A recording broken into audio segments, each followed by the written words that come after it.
Man, I've been remiss. I'm sorry.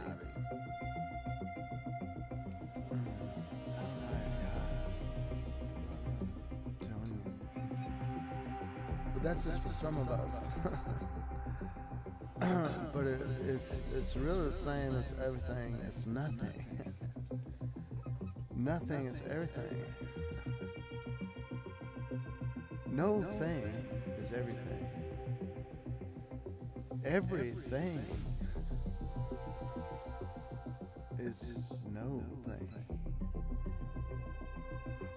A tree that falls in the forest and nobody is there to hear it makes a sound that is no sound. The sound that is not sound. And that reveals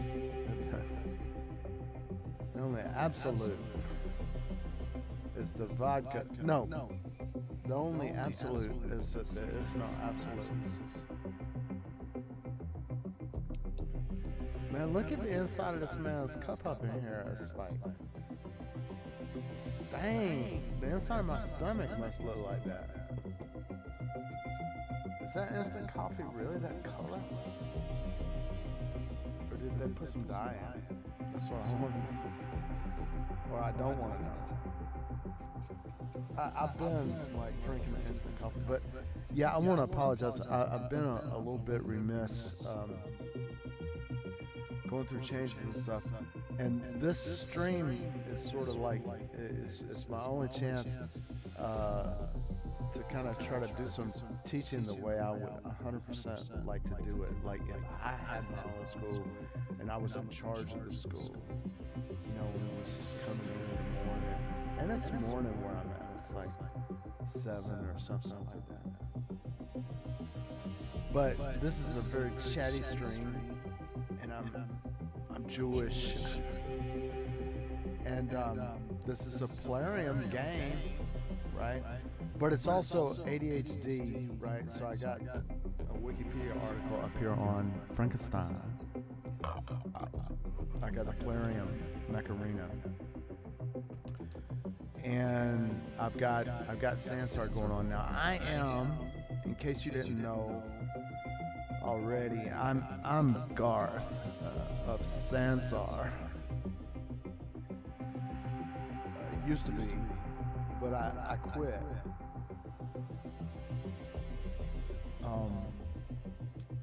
I was working in Clarkston teaching math after I came back from China when my mom passed away, and I was trying to get away from doing computer graphics and game development. So I went back to teach math at a high school, and there was gangs in my classroom and stuff, and you couldn't put them out. You know, if you sent them to the office, you're talking about drug dealing in my class too much. I'm trying to teach a math class, so you're gonna have to take your drug dealing behind to the office.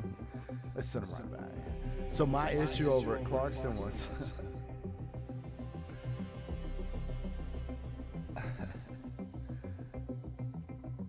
there was two gangs. So one gang was affiliated with it was Asian Boys, which was some kind of Crips thing, and then it was what is the red one where the kids all wear the Angry Bird red stuff?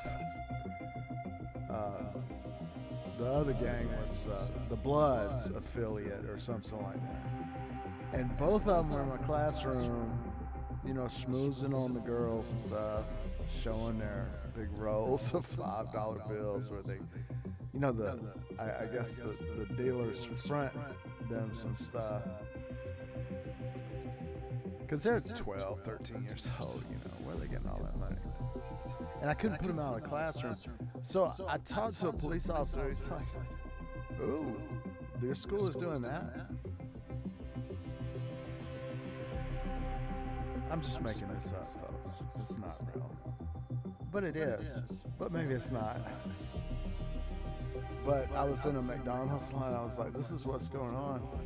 And it's like the guys was painting these tags on the trailer and stuff. And the officer said they should remove those tags from your trailer immediately. The school's not handling that properly. because a third party could identify the trailer. If it's gang activity, a third party could identify the trailer based on the gang tags. So they may have,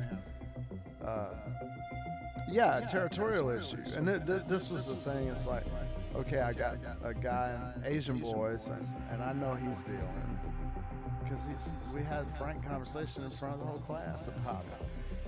And he was like, "You're tripping, man. You know, I make a good living." And I got out the Freakonomics, and I brought, if you can't put them out of the class, you could always try reasoning with them, and I was like, the two dealers that were in the classroom, I was like, well, according to this Freakonomics, these guys went into the ghetto and they asked to, study the street dealing stuff. And the top dogs was making around 50 a year, right? But on Fox News, it's just millionaires, street dealers. They're not. They're barely scraping by, and it's extremely dangerous to get in incarceration, right?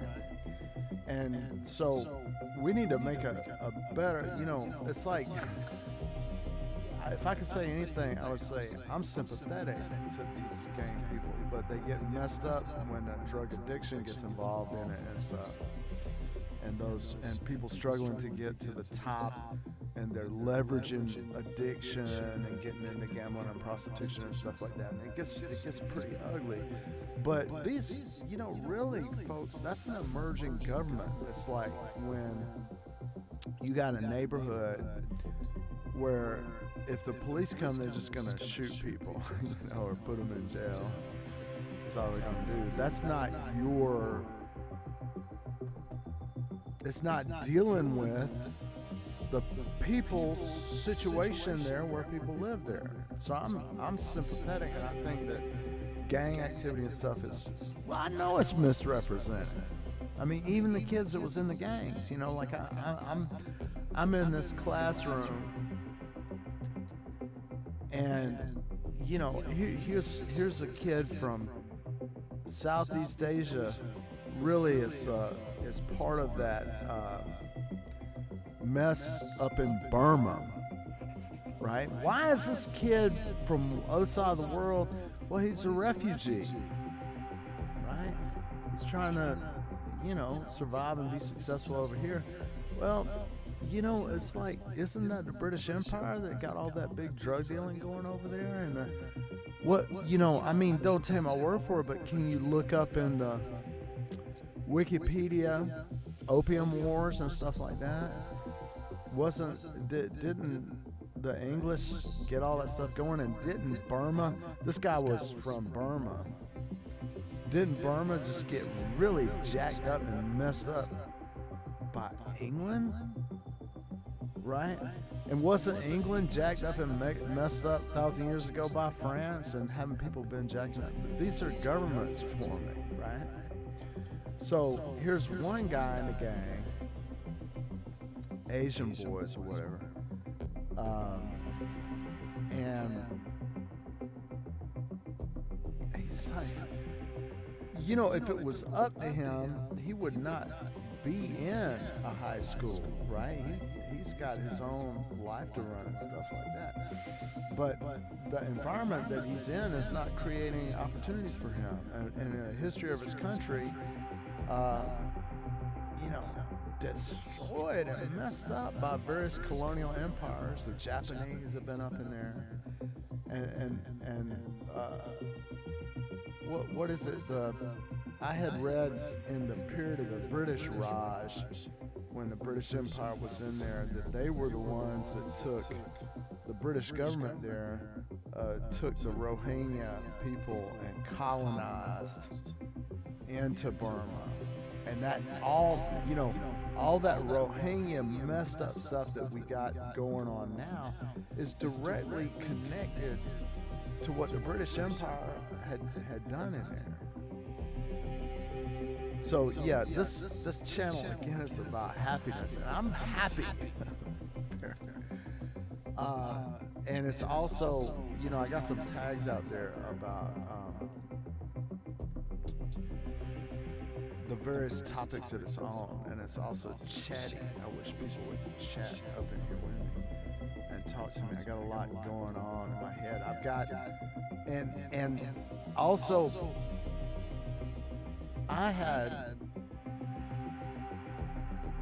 you know, a lot of my family supposedly has this attention deficit hyperactivity disorder, and we have different outcomes. You know, like my nephew is alcoholism, basically, and one of my brothers is like, he's just so angry all the time, growling and stuff.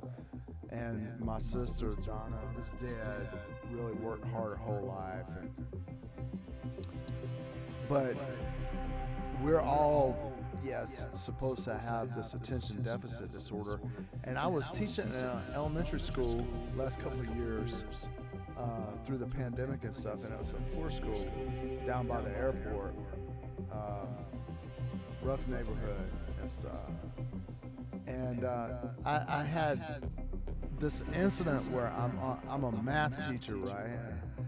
I'm looking at this dashboard, and man, we had to run around with this kid, this ADHD little girl, and she plateaued. You know, I try to talk to them like adults. You know, that's part of my teaching method.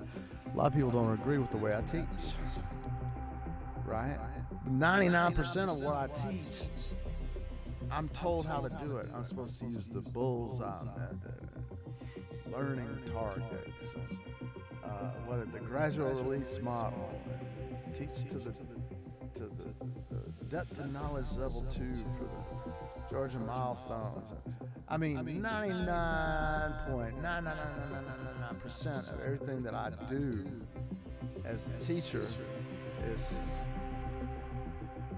regulated. So I got the boss, and the boss's boss's boss, and the boss of the boss, and the boss's boss, then the Georgia government stuff. I have very little. One thing I can do is I can, and I got criticized for this. We don't have time. You know, we don't have time.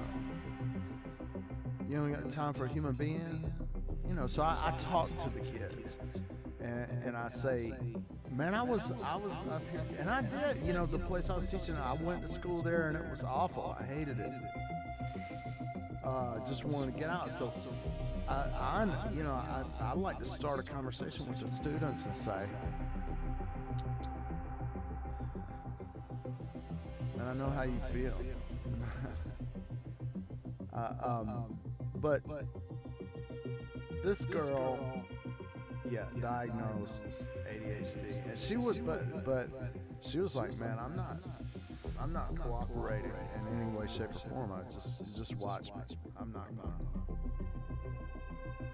I'm not playing this. I'm going to homeschool. I don't want to be up here. 2 years, I'm looking at this girl, and then at the end of 1 year, and she's F. Anything that she wrote down, and I'm talking about a turning point and happiness in my life too, because I have, permission. Give yourself permission to be human. You want to be a happier person. You need to baseline be happier, and if you're very unhappy, think of it this way: if you don't take it seriously enough, you're gonna die sooner. I look around me at so many people I grew up with; they're already dead, and some of them, their children are dead. I had a guy protecting me from a bully. His brother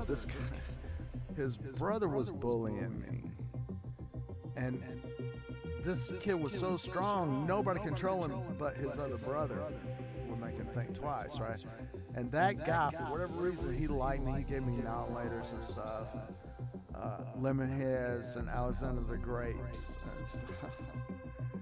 But boy, he was eating that candy. I saw him like 10, 15 years later after we were in elementary school together, and he smiled at me, and he had a little bit of gold left up in his mouth, but his teeth was gone. Right? Yeah. And I think he died of complications of diabetes or something like that. Yeah. But he smiled real big and all his teeth were rotted out. I was like, yeah, you was big on those now and later. You always had plenty of those. Watermelon now and laters, I love those. But again, is it really a disorder? Now, see, I know what I'm talking about. I know how it's all interconnected and stuff like that. But a person that doesn't have this theoretical disorder or whatever, it's like, where's this guy going? Oh, I can't handle it. I'm overwhelmed and stuff. Is that my problem?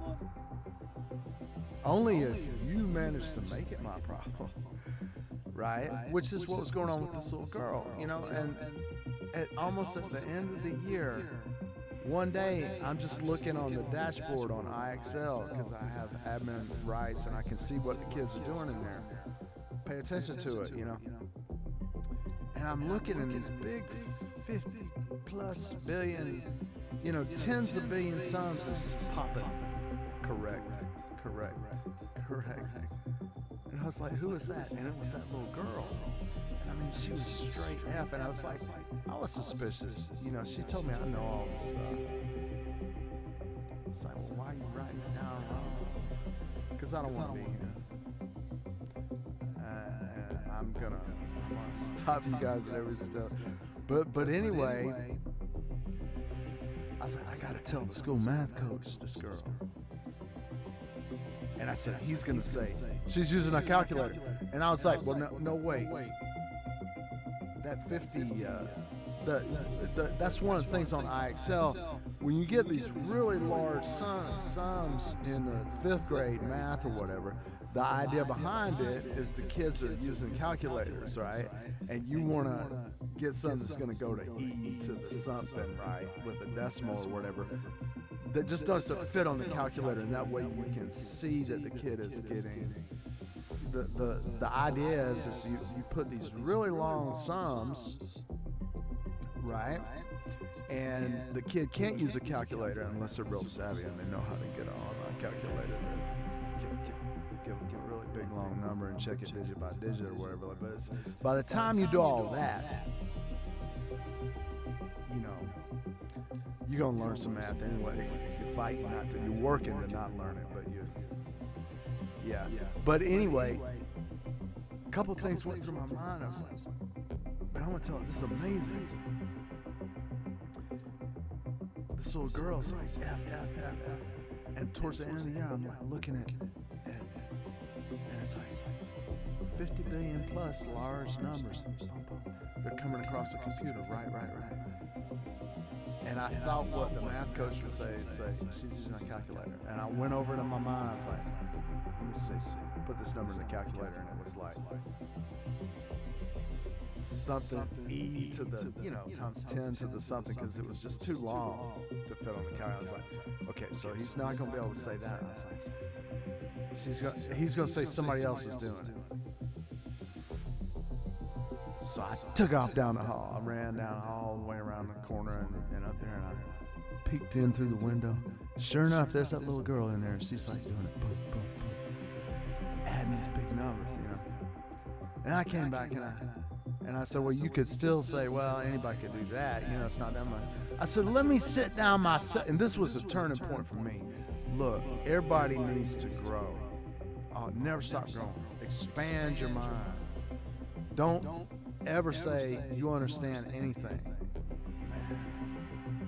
The universe and the infinity of God, Adonai, God, man, is so huge, and a material vessel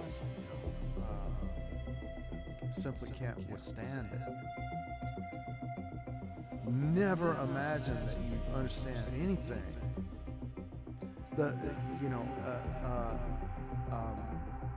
Imagining that you understand something is wrong. You don't. So allow yourself to grow. Don't go, I understand this situation. Feel your way, expand your mind, expand your consciousness. And this is the thing about me with ADHD. I'm pretending that I'm not like this. One of the things an ADHD person does is that they're trained that their mind is in so many places and all these things are interconnected. That's a disorder. There's something wrong with you. You're mental ill or something like that. And I want to say to you, you're just, God created you that way, man. You got to leverage that specialness of yourself and wonderfulness of it, and amazement of it. Because this little girl showed me I had closed my own mind to such an extent. Because I said, let me see if I can add these 50 billion numbers that fast. I could not do it. I couldn't do it, folks. I swear to you. And I tried. I said, I would have to practice this. And, you know, I know most of the day she doesn't practice. She doesn't, you know, she's like, why am I even doing this? And for some reason on that day, she was like, you know, I could do this. I went autistic savant on my ass. Finally, I took one of those big sums and I wrote down the number. Both the numbers, right, for the sum and everything. So I'm on late. So I verified that it was her. Yeah, she was logged in. And she was typing the sums and everything. And they were, it was not something that she could do on a calculator. And I could see that it would not fit on a calculator. The number's too long, right? And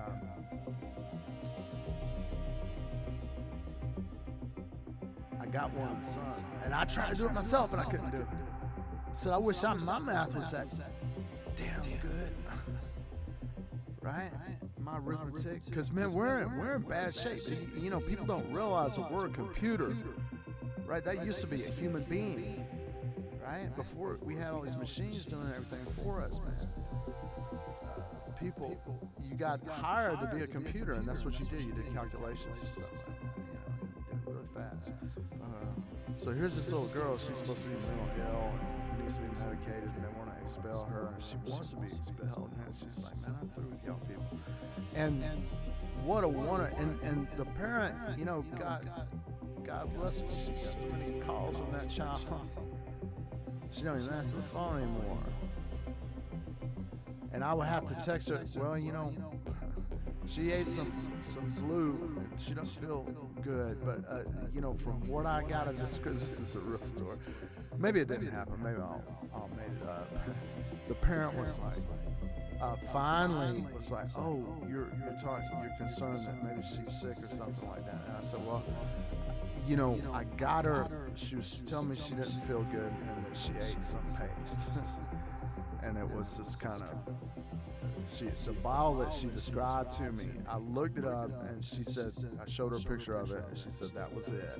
And then I looked it up and it's like, don't eat it, but it's not poison, you know, but you know, you're gonna have a problem if you eat a lot of it, but a little bit you should. But if certain symptoms, so I texted her all that stuff. I was like, you know, you can look, if certain symptoms persist, you may want to see a doctor or something. Because she ate some glue. But it was paste, you know. It was that little, it's that brown, like honey kind of glue that kids have with the little rubber tip thing where you put the paste on it. I guess she thought it looked like honey or something like that. But I feel for the woman because, you know, here she is working full time, probably single parent, and she couldn't homeschool the girl if she wanted to, right? She's forced by the state to put her into these public schools or charter schools and stuff.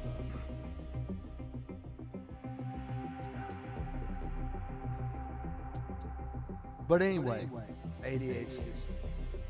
And I told the parent, I was like, man, I told the story. I was like, we got a bunch of ADHD, quote unquote ADHD in my family. And, you teach yourself how to manage it. One thing that was done with me is my mom says, well, I'm not going to medicate him, and I'm just going to tell him there's nothing wrong with him. That was probably the best thing that could be done. You think, oh, I may be different or something like that, or I may not be as good as somebody, but I'm not like messed up in my mind or whatever like that, So anyway, I get the girl during her elective classes because it was PE or something. It was like right next to my EIP classroom. I work with the special kids, and I said, I just want you to do one math problem for me. And it doesn't have to be right, I just do one, humor me or whatever. And it was something that I'd seen her do, And she said, oh, okay, She came in and she sat down. She said, okay, I'm finished. When I looked at that stuff, it was not a single digit that was right. You want to talk about a wrong answer. There's wronger than wrong, right? And I said, thanks, Mara. I'm just going to go study this, right? And I went off and I looked at it, and I was like, oh, wait a minute. Here's where I wrote, and I had handwritten it, and I had a 9. And you know how some people, they do the 9 and the little leg sticks out and you can look at it like it's a 4? Well, and I noticed, I was like, well, if she had said that this was a 4, then she could have got this digit, right? And then it was like, oh, but wait a second.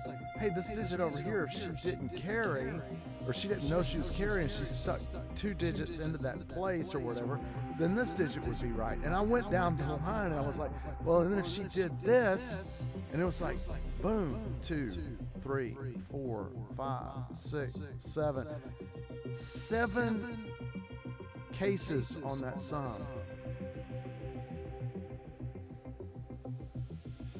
She derived, she was like, she had all these, you're supposed to carry, you're supposed to have the place value lined up. She had all that stuff in her mind, and she was like, well, if I didn't know I was supposed to carry, I would get this. If I read this 4 or this 9 as a 4, I would get this. If I didn't know my place value, I would get this. And I went down this number, and there were 7 things where I could get that wrong ass answer. And I just, I was like, man, God has, sometimes God,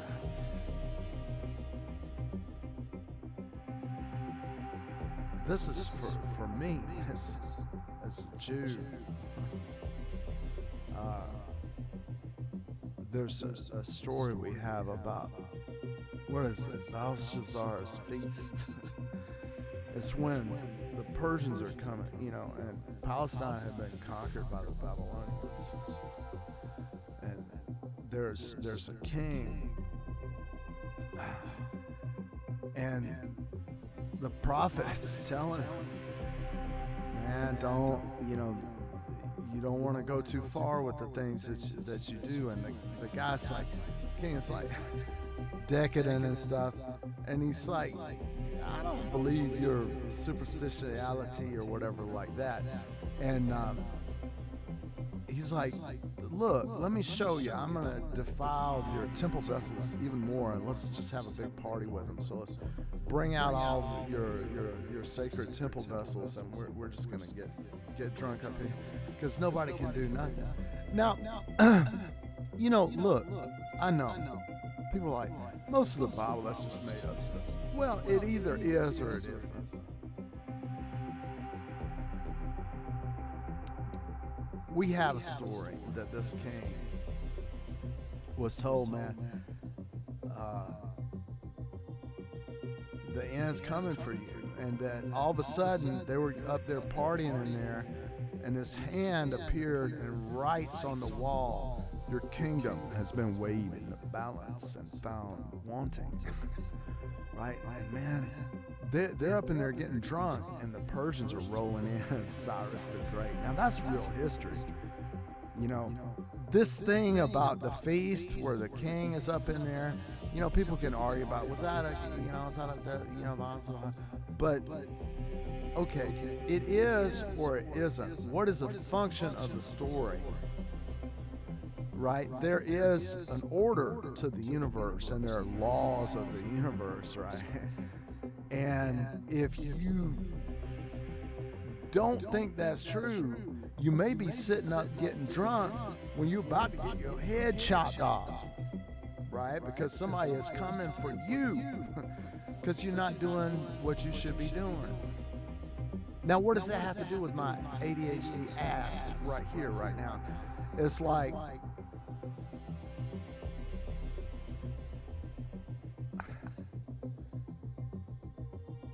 I was building that kingdom. You know, I'm working in this public school to get my coins, right? And that's you know, I got a family to take care of and stuff, and I'm doing what I got to do to get mine and all that stuff. And really, in a sense, I'm sitting at that feast drinking, right? And I'm not doing what I should be doing. And it goes to so many different levels, right? I heard this story, it scared the piss out of me. Before I was like 5 years old when my mom showed me the handwriting on the wall and how the hand, it was getting drunk in there, laughing. And a hand reached out of, you know, just materialized and started writing. And they couldn't read the writing. Can't even read it, right? And they had to call somebody in to read it. And it's like, it says, your kingdom has been weighed in the balance and found wanting, right? Here I am. What is my kingdom? Well, you know, I got my house, my crib, everything, right? And I'm getting my coins and everything like that. And I'm holding these children. I'm like the prison guard, right? Holding these kids in captivity, and they're crying to be free. Let me go to my home, to my promised land. And I'm sitting up in there holding them. How disordered am I in my own mind? Very, very disordered. And what do I mean by that? I had built by saying, oh, I have attention deficit disorder. I have hyperactivity disorder. I'm mentally, you know, something. I had built this whole prison inside my own mind to act like I'm not this way, right? And this little child showed me the beauty of it and how, you know, my own limitations, she was already beyond me. She was beyond me. In arithmetic, for God's sake. You know, and I'm a big admirer of Trachtenberg. He survived a concentration camp. He was a Russian engineer, Trachtenberg. And I would say Doug Tracht. Doug Tracht is Jewish. Well, I mean, in the sense of that he has some special insight of being in a separate community and of being an outside observer. So, but note that Tracht is Yiddish for think, right? And Trachtenberg is, you know, the town of the thinkers, right? So, what does that have to do with freaking arithmetic? Well, Trachtenberg was an engineer, right? And he was put in a death camp. He was caught. And to keep his sanity, the story goes, he just did arithmetic in his mind. And he developed a system of speed mathematics that, you know, really we should all be using, but we don't. Because we got the dumbass way that we're doing it, right? But we've built our own chains, our own bondage, right?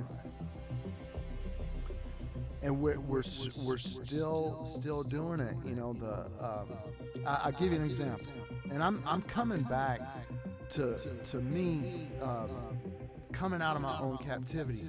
I'm like, I'm the bad guy here.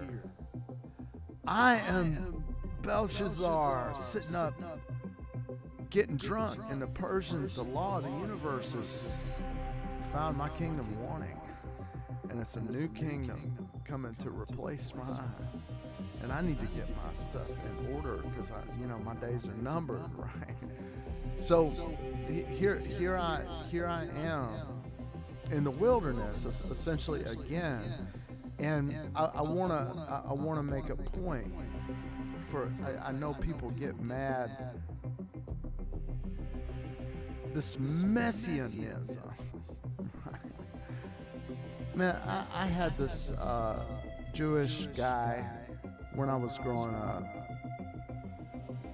and I lived in a secular Jewish household, and we had, as of today, we got Muslims in the family, Sufi mystics in the family, Jews, Protestants, Catholics, Orthodox. I dabbled in Orthodoxy myself. I went to a Ukrainian Orthodox that really got into it to try and get my head to where they were at and understand where they were coming from.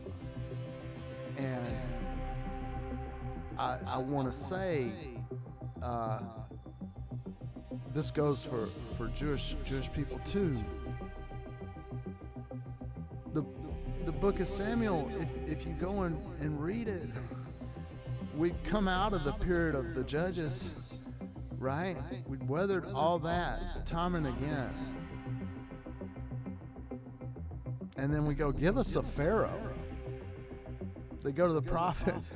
Usually you got a line to God, give us another pharaoh again. And then God is like, the prophet is like, oh no, After all the miracles you've seen, you're asking for a Messiah?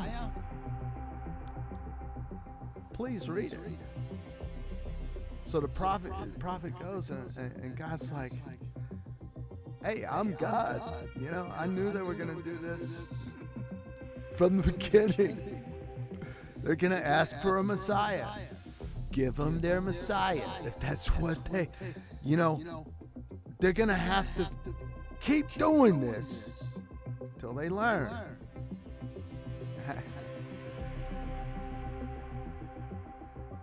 So they asked for a king, but God said, the way we record it in our tradition, it's in the book of Samuel, you can read it. It's like God said to the prophet, and I know some people are going to be, well, maybe he was schizophrenia hallucinatory, right? He heard voices and stuff. Maybe it was a McGee. Maybe it was a Tibuk.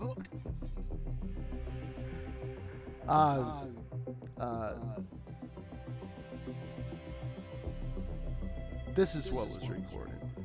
That God told a guy, give them their Messiah. But tell them this. Your Messiah, this king, this oily one, which is what Messiah means. Oil somebody. Once you oil him, then everybody will know that's the king that God has chosen to rule over you. But they're all going to end up the same. He said, first they're going to get all the chicks, the most beautiful girls, and put them in their palace, for them. Right?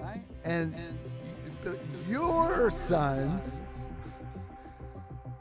are going to be on the battlefield running in front of his chariots. And he's going to get all the girls, your wives even. He's going to, all the best ones, he's going to see them naked, have sex with them, marry them. And not only that, but all the best cooks. He's going to want the best food and everything, and he's going to take all the good cooks, and they're going to all be cooking for him in the palace, and he's going to be laying up in there having sex and stuff, and your kids are going to be on the battlefield. running before his chariot. And when all these things come to pass with this Messiah that you want, after I led you out of Egypt and stuff and split the ocean for you, when all these things come to me, he does all these things to you, then you're going to cry out to me. God, help us get out of this situation. But in that day, I'm not going to listen to you. Right? And that if you're going to come out of bondage and stop being a slave, first step is you have to realize that you're a slave. You only think you're a king. Right? Oh, I'm high ranking up in here. Right? So there I was in the school. Belshazzar. I had the temple vessels. I had a very nice classroom, treated very well. Some people didn't like me, but they couldn't touch me because my numbers with the kids were so good. I'm told they were the best in school. I couldn't believe it. I called the parents. I was like, what's your kid think about me? He said, you're the best teacher he ever had. Kidding me, right? I'm supposed to be moronic. A lot of people tell me that. Idiot. Even my wife. My wife calls me, yo, idiot. Where have I heard that before? Peter Lorre, Maltese Falcon. Yeah, but she says it exactly like that when she calls me an idiot. So, yeah, why were the kids saying? So, I was doing certain things right, but when I looked at this little girl trying to get out of this freaking school where I'm getting paid money to be in here, and it's not enough for me to even stay. Want to stay? It's tough, really hard, and I'm not doing things the way that I would, if I was. And I like to be a family member to everybody when I work with their kids, because God bless. I wish the things that happened to me in this system had not happened to me. But I know. You're like, where is this guy? I don't even know what he's talking about. I'm talking about a little girl. I'm talking about quitting my job. I'm talking about a happiness course. I'm talking about brief time to teach the way I would teach. I'm talking about attention deficit. I'm talking about a lot of dang things. I'm talking about God and infinity and 2,000 years ago and the Persians rolling in Cyrus and Belshazzar getting drunk and how that's me. And I saw the handwriting on the wall. Right? Your kingdom. What is my kingdom? My kingdom was, I was up there in the school, got several promotions, got more money. Here's $1,000 more. Here's $1,000 bonus. That felt good. I was like, wow. And but here's a little girl. She's like, man, I hate this place. I want to get out of here. And she could do arithmetic better than my ass could. That was profound for me. That was like, your kingdom has been weighed in the balance and found wanting. The end is coming. Prepare yourself, right, for it. And this is one example is how these narratives, we don't know. We've got a very detailed tradition that has been passed down, about the handwriting on the wall and everything like that. Either it happened or it didn't. Maybe it happened that way. What if it did happen? Who saw it? Maybe it was a gimmick. Maybe somebody threw a smoke bomb and wrote that stuff. Or maybe it was graffiti. Somebody did it on the sly when he wasn't looking.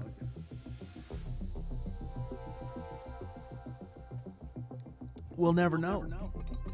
But how does it function as it's been passed down, from generation to what can it offer us? And I think at a very broad level, like first, if you're an atheist, because you're about truth and justice, and you see injustice and stuff, well, it should be, according to Gandhi, you're already seeking God. You're already a union. If you do justice, you're a manifestation of God's power, even if you call yourself an atheist, right? So this is a way that atheism could bridge. What about Jews and Christians and Muslims? Well, for me and my family, I've got, like I said, I've got Sufis, I got Muslims, I got New Age, and we try to get along. We don't. I've got atheists and stuff like that, you know. We got some problems and dysfunctions and stuff. Got alcoholism up in there, some drug users, all kind of stuff in the family. Jews, Christians, Catholics, Orthodox, mystics.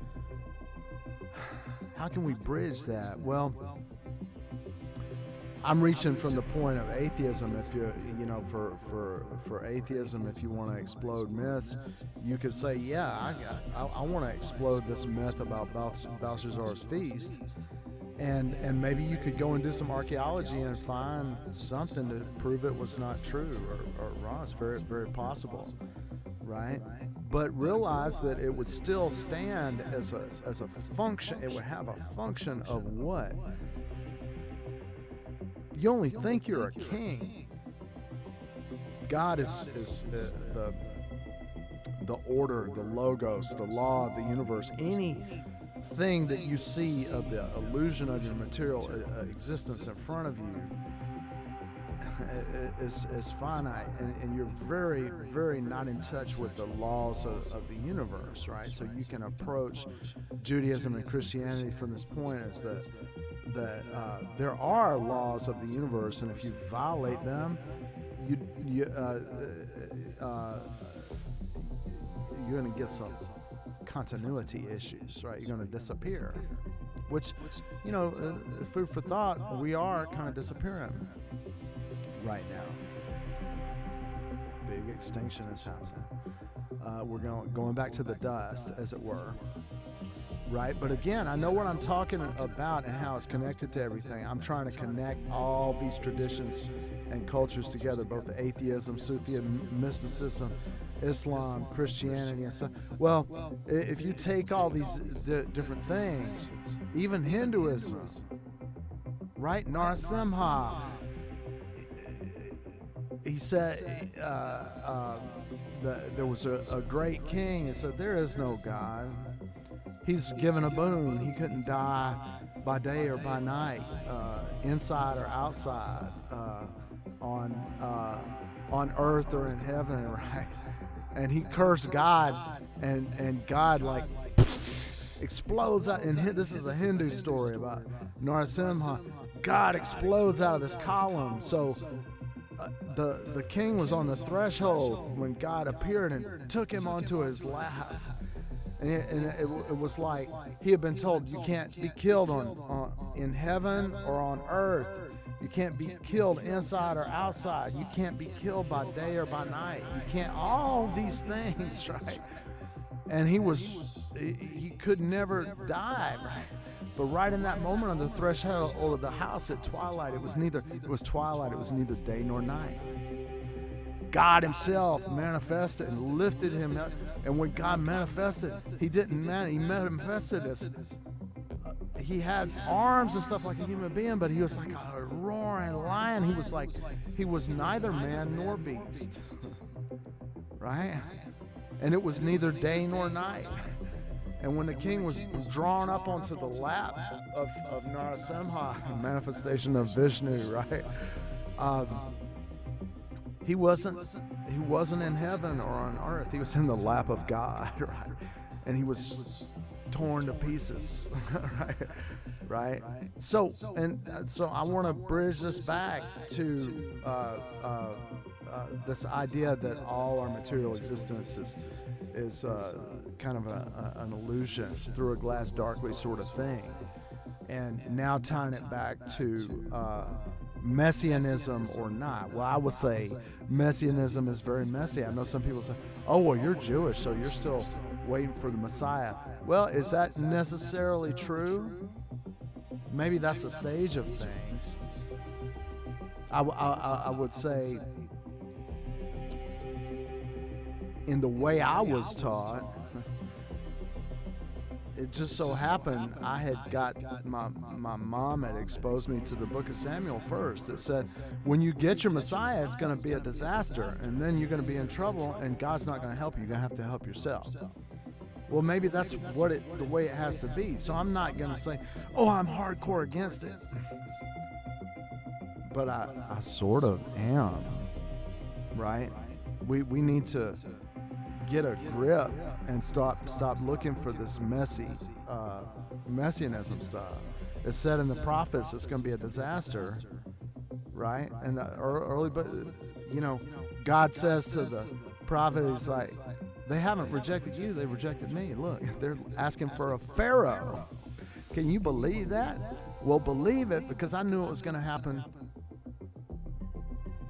before it ever did. I knew they were going to do these things, because I'm God, after all. that's what the tradition said. That's and maybe you say, well, this prophet was schizophrenic, hallucinatory. Maybe he was, right? But that's what he said. God told him, right? So, and then if you read the story further, Jesse or whatever, it's going to be all these different signs. When the prophet goes to anoint, he's like, no, it's not none of them. Not any of them. Can't be David. He's too meek and mild. Too gentle. He can't be a king.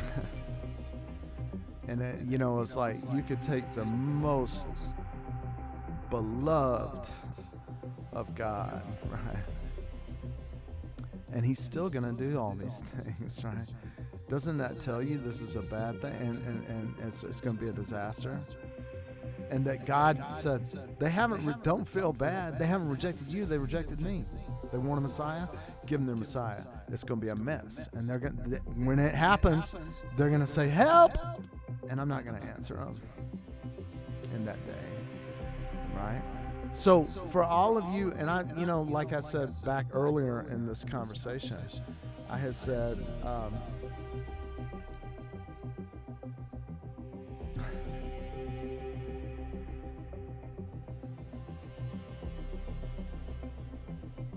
there was a Messianic Jew that really used to just hound me and stuff. In a time that I was pretty well thinking of myself as like an atheist, I was like, these people telling, if God burns people in hell, or the Buddha says it goes to Naraka and torture,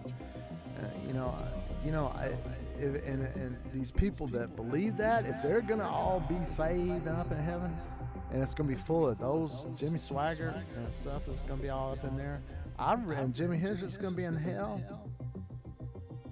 Put me in hell, right? But I don't believe that. I think that's the Maya. As in Hinduism, they say the Shiva creates the delusion of material existence, Maya, and you can't. As a material vessel, you can't comprehend what's going on around you. It's all an illusion. Yeah, I think in some sense that's true. So I'm gonna continue on with this, and I'll revisit. I know there's a lot of threads here. There's stuff about the gangs. There's stuff about the school I was in. I've done this repeatedly in my life where people are like,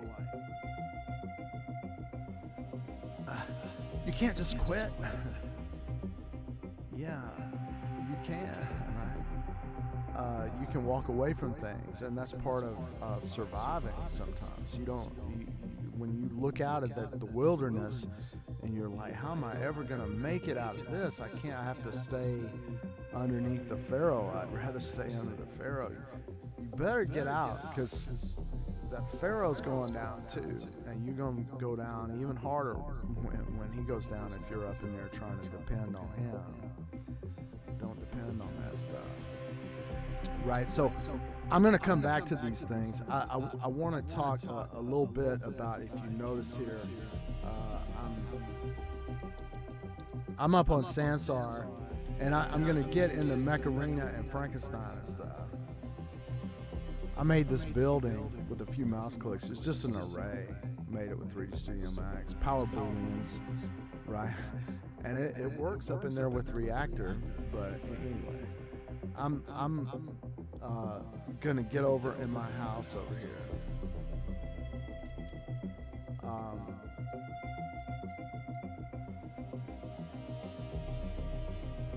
Oh, and look, man, I jumped on the wrong side of this building.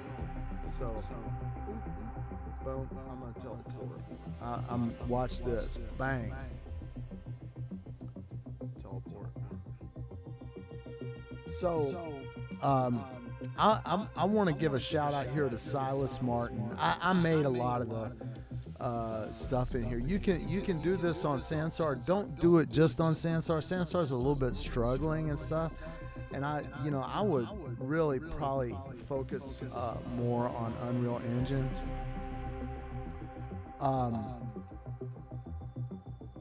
You can sell your stuff on Sansar too, but I would really don't get hurt. People are trying to do various things to get Sansar working, but as a long term in this kind of business as I have been, I would say be careful and you got to protect yourself, right? You gotta protect yourself. If you put all your coins in one or your eggs in one basket, you may get in trouble on the Sansar thing. Yeah, because it's I've only made about $200 in here. I just left it in there. I was like, the Sansar, the way it has been is they take such a big cut. And this is the thing. Look, I don't want to troll you guys. Look, but this is a little bit. If this gets to any people in the Sansar leadership, I work for Sansar on technical support, and because I was in a school with some gangs, and it was getting kind of dangerous up in there. Guys were saying I need to get a cat pop in my brain and stuff, and putting laser pointers on my head whenever I'm trying to teach class and stuff. And a police officer was like, "They're leaving gang tags up there. You could have a third party will see those tags, and they don't know anybody. They just know that tag. They're gonna go up in there, and the school's not cleaning that stuff up immediately when it's." I assure you, and this was in a line like in McDonald's or Wendy's 444, I forget where it was, but I was just having an offhand conversation. I'm pretty sure it's a Gwinnett police officer. Just had a candid conversation, and he said, I was like, I didn't know there was all these gangs, and he's like, we have a website, you can look up gang activity, and yeah, there's a lot of, and by what you're describing to me, he's like, the school's not handling it correctly, and you can rest assured, if something happens to you, it's going to be your problem and not the school's problem, right? So I quit instantaneously, and I needed, I had working on a family and stuff. Gotta bring home the bacon. My wife was not able to keep a. She needed me to be supporting the family and everything for us to have a kid and stuff like that, man. And I don't need to be getting shot for some stupid, dumb reason, right? So I went out, had to get a job right away, instantaneously, and Linden Lab came up. I was like, oh, yeah, I did game development. I did computer animation for many years in China. Let me apply for this, and I got the job. So I worked on this product, and I'm still a supporter of it. And why? Well, because I had years of animation work, and it was like, what am I ever gonna do with all this crap that I made for all these animations and stuff that I've been doing? It's just sitting here on my computer. It'd be cool if I'd be able to use it. So I got in here, and it was ways to leverage, because I wanted to get out of the animation industry, and that's a long story. people like, why? I was like, I was working, part of the reason is I was working in Beijing on the Mothman, and my CG supervisor was Garth Herrickstad. You look him up. He's a really good guy, but I just felt like the whole movie business is an unhealthy environment to work on movies. And we were working on movies, I was like, I can't even remember what the name of it was. One of the movies, we called it The Flying Vagina Beast, because nobody could remember what the name even was. It was like that awful. And I was like, and kids up in here coming from Gansu province and stuff like that in Beijing, if they get their dang, they ain't got no hukou, they ain't got permission to live in Beijing unless they're working for a company that got a permit for them. If they get fired, they have to get sent back to the countryside. They lose face and everything. It's horrible what's being done. American companies over there want them the girls to prostitute themselves and stuff. So that was my last thing. I was sick of the animation industry. I wanted to get out of it. And I really just got into it because I was like, my brother was interested in it, and he was like, I was like, if I do this really well, learn all the cinema stuff, we could get together, get our family together. No, he's not gonna do this stuff. So,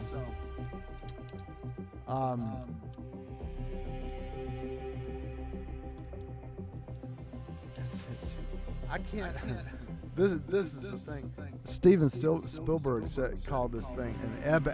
I got it from Ebe, so I'm not sure. Steven Spielberg, if you hear this, could you verify whether you said that Sansar was the future of cinema creation? Yeah, because that's what Ebe said. Maybe Ebe was not telling the truth. He certainly. Well, he seems to be telling the truth. All right, so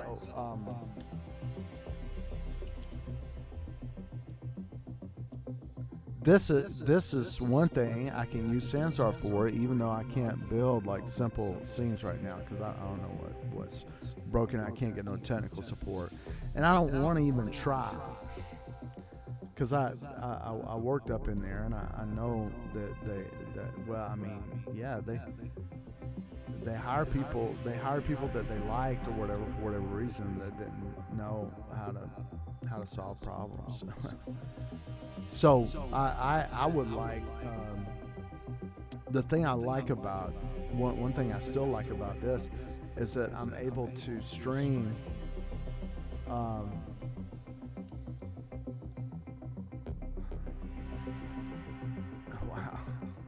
and have my avatar up in here talking and still be getting my cam stream. Whereas if I just have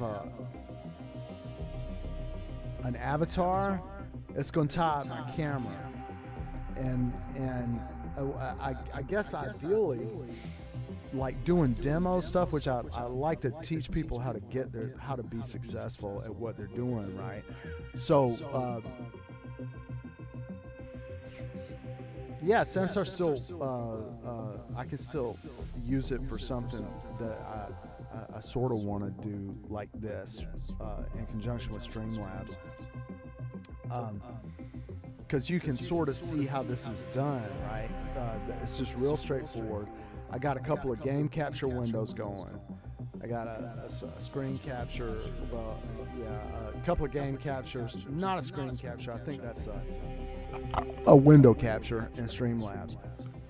And I'm using the circuit breaker free theme from Streamlabs. I've got a 4K webcam, and I've got a studio microphone that's running through a Power Mac, and the Power Mac is going to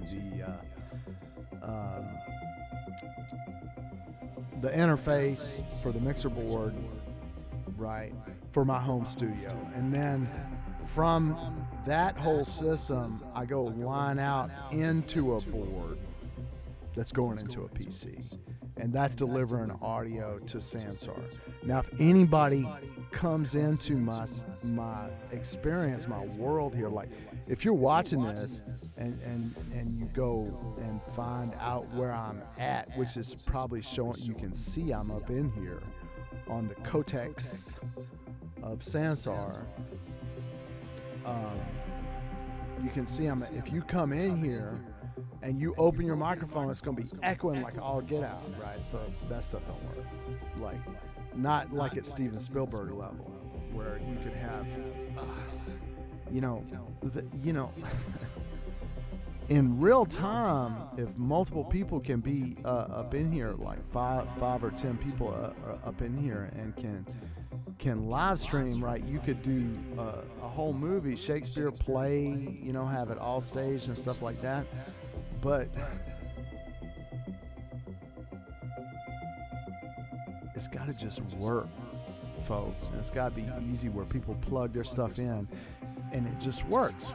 And right now, at the level that I need it, I can get what I'm getting right here in front of you. But if anybody steps in here, it's like, oh, I want to talk to Garth, right?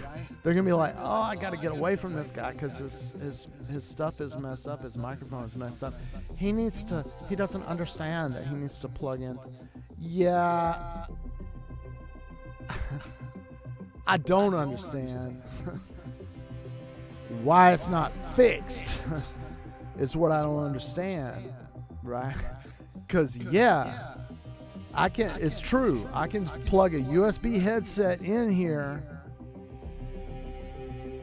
and break everything freaking else but Sansar that's working in my studio. And Sansar will work. And people can come in here and chat with me. But then I can't use Sansar for what I'm doing. And I can't do any of my other work because everything else is broke. So I'm doing it like this because I can at least eke out. I got several years of work with this thing up in here. And, I had high hopes for it. I still do. And that's ADHD. Is it a disorder? I don't think so. I think, so, if you're, I can't stand to watch this guy. He don't even know what he's talking about. Yeah. It's because my consciousness is pretty expanded, right? I understand things in a different way, and I was in a school, and I was working with a little girl, and I saw her. She was already beyond me in her ADHD mind. She could do arithmetic level I couldn't even do, and I was like, and I'm trying to hold her in this building. No. I quit. I'm like, sure, her needs are not being addressed. Yeah, I would, if I could, I would. Maybe I should call her mom and say, yeah, you want to get Amira on here? Because she's smart.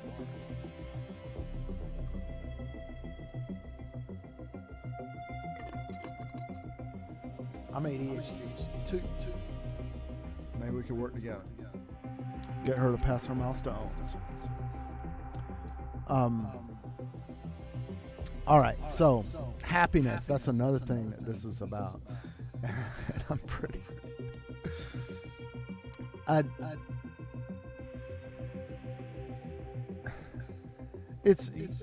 happiness, you gotta have sadness. Because you can't be happy unless there is such a thing as sadness, and you need to experience that a little bit in healthy ways. Tal Ben Shahar said, "Permission to be human." Yeah, happy people are just happy all the time. No, I have a hard time, and I have been remiss. I haven't been getting on this stream. Because actually I really should have been on here yesterday because I was on Mech Arena, and my daughter's getting better at it, and I'm about to start playing, but that's going to be a different realm. I'm going to try to get into the whole thing about, like, I get on Mech Arena, I see some people cursing each other out and stuff, and I see some people putting up angry emoticons and stuff, and it should be it's a game, right? You should be having fun. So in order to be able to win, you need to be able to lose, and that's a very deep thing there.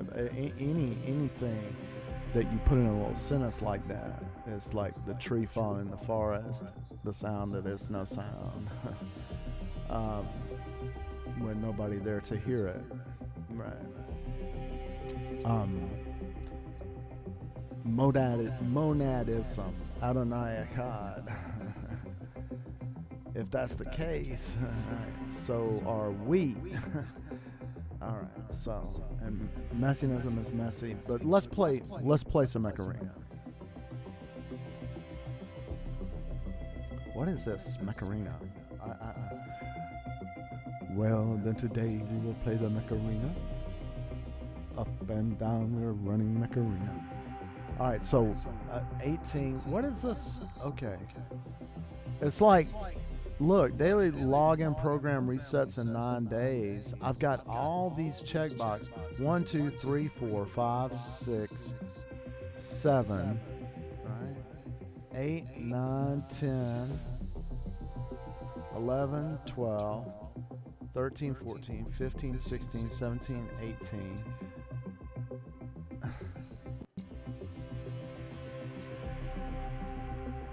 I thought I was supposed to get the Neymar Jr. for being on all these days.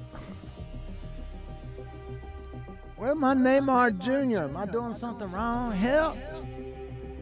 Okay. Use credits. Oh, you got to read up in here, man? Dang, I forgot how to do that. No, I didn't. All right. Credits. Rewards. 6,000. That's this credits. Right. Cents. I guess that's like to remind me it ain't that much. It's not coins. It's like cents. Right? You got to have tens of thousands of them for it to add up to something. Maybe that's what it means, but maybe it doesn't mean that. But I don't know. Use credits to upgrade your mechs and weapons, as well as get blueprints in the shop. So I can use these to get. Can I? Not enough of them for my thing. Okay.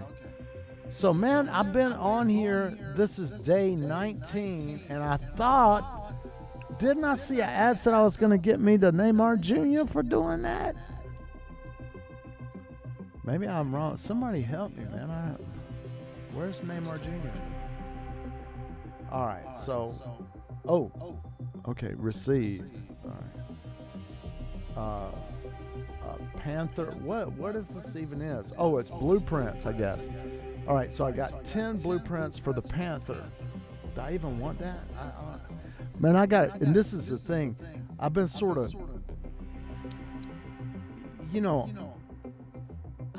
don't upset. It's a lot to learn up in here. If you're gonna enjoy it, you gotta don't get all mad and struggling to get. Oh, I gotta get this. I'm gonna pay money. And I got the impression, and I told my brother this. I was trying to get him on here for us to fight in here together and figure this thing out, But I could tell in the chats, people seem to know if you bought your stuff with cash money, because you can go and, send real dollars in, which is good. That's a successful business model or whatever like that.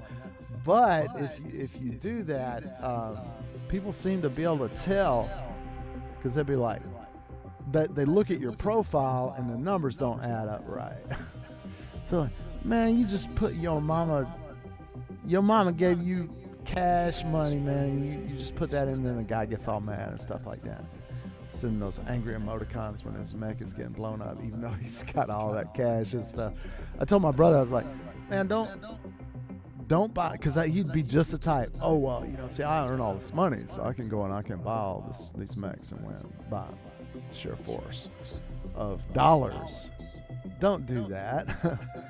You know, you're just hurting yourself, because people they look at your experience and your profile and stuff, and they can tell, and they're like, yeah.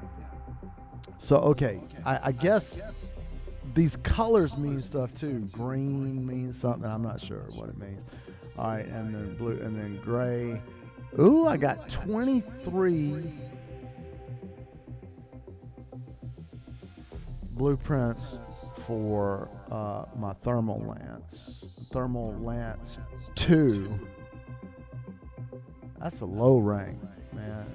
And this is the thing. I don't know about this. The thermal lance, you know, it's like when you're using a thermal lance, it really pinpoints you know, because the lance, when the ray shoots out from you, it's like here I am. You see where this ray is coming from? That's where I'm at, you know. So I'm ambivalent about it, and I'm trying to, you know, allow myself to grow and develop and stuff. And these rocket mortars, I got 3 blueprints of that. But right now, you know, I got a javelin rack, and I kind of like high magazine weapons, because it's like when that high volume, the bullets are coming at you, right, and they're not stopping, right. I found people seem to be confused when you latch onto them, and you can use that as a tactic. Like I'm coming straight at you, and I'm not scared to die, and I'm not. I don't claim. All right, technician pack, 99 cents. 5,000 of what is this is. I don't even know what that is. This even is. Okay. I ain't got no money. I know that. $5. Gate crasher. Starts at level 4. Legendary. My daughter's 4, and she's like, I gotta have the legendary. She knows that's up there, right? Legend. Right? And she knows what the epic. Give me the epic one. I'm like, man, we ain't got the coins. We gotta. Okay, Redeemer. Man, see, you show me all this stuff. I don't even want this, man. I want to earn it. I'm a school of hard knocks. All right, so 2 weeks, 22 hours, and 45 minutes. Limited. What does this even mean? Get the new MVP Neymar Jr. pilot. He has 2 innate skills and a perk that improves your mech's sprint. So it's going to make my mechs run faster, which I like that. Guided DMG.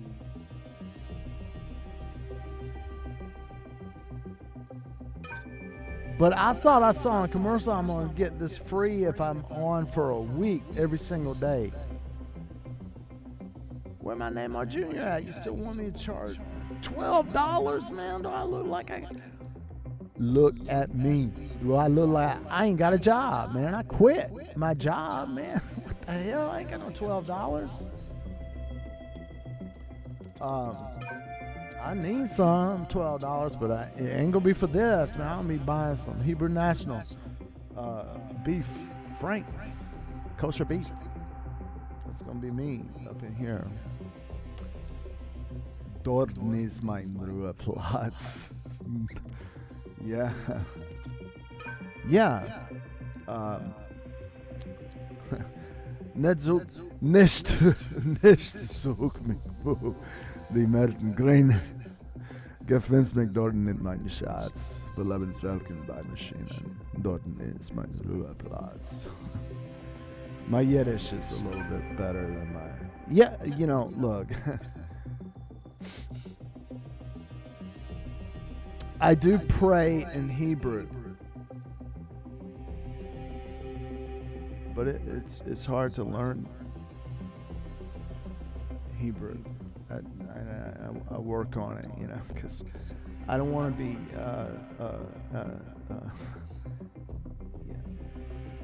not learning languages and developing and stuff.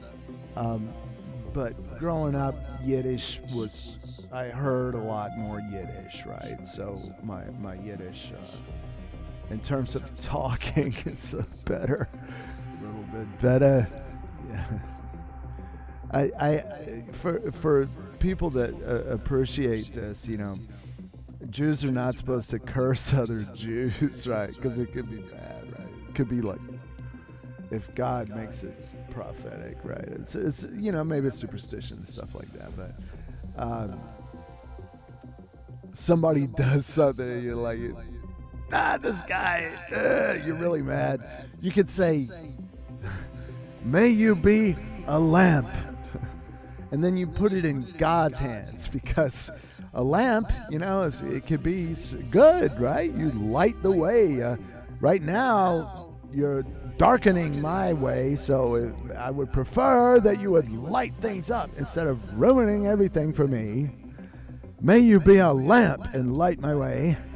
Or it's going to be in God's hands. So if you're really doing... Yeah, may you be hanged and set alight in the evening, burn brightly throughout the night, and be extinguished at dawn. But I didn't say that. I just said, I hope you can be a light, a lamp. Now I'm going to leave it up to God. It's going to be between you and God. All right, so that's a nice way that you leave things open to work themselves out in a positive way. May you be a lamp. All right. Now let me go light some of these mechs up. All right. 500 coins for the... I don't even know what this is. Oh, it's a Prodigy crate, and I pay $5, and I'm going to get 500. I got it. Okay.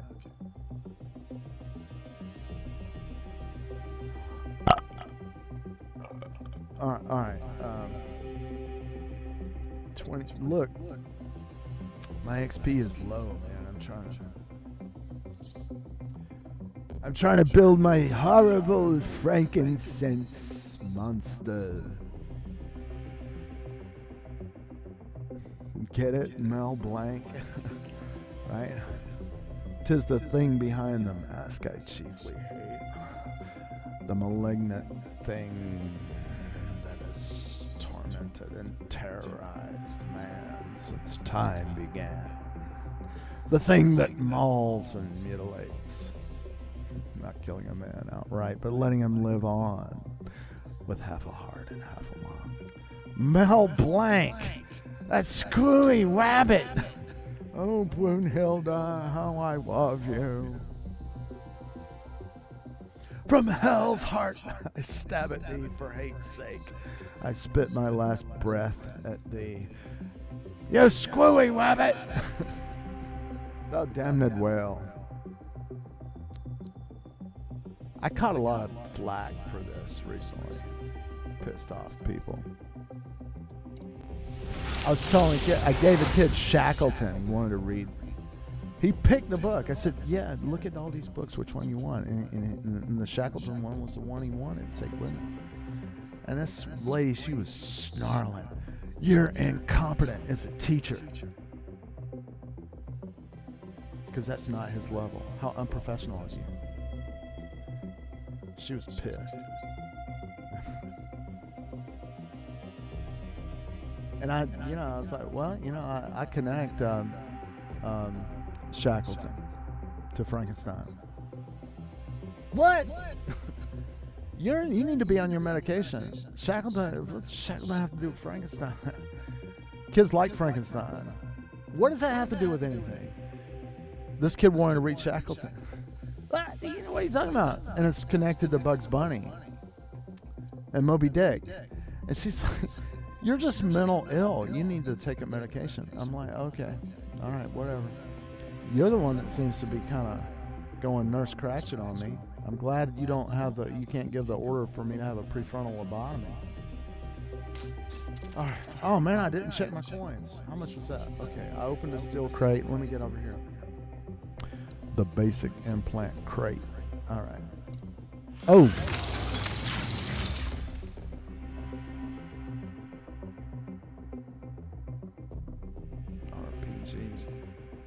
What does RPG even is? I don't know. Remote piss you off gun? RPG. Guided.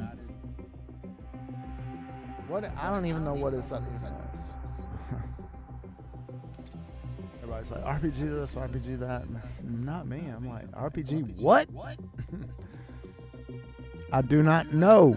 Somebody help me, man. Send me in the chat, you know, this thing. All right, so. Oh, direct message. Oh.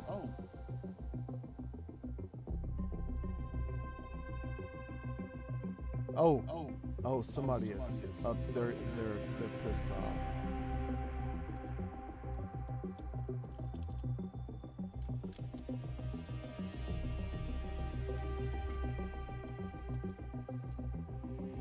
Poop on me. Now y'all guys be nice. Okay, waiting for team. Okay, USR Mech Pro Bro. Hey.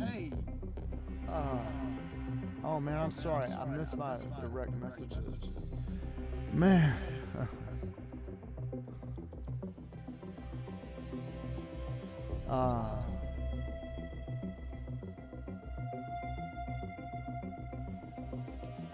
Do svidania.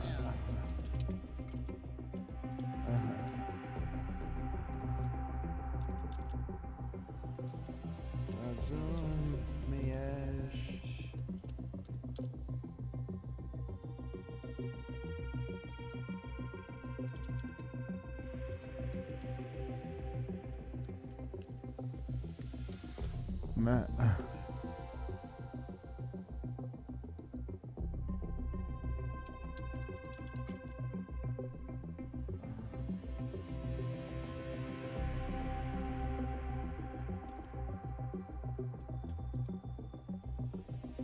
"32 minutes, man."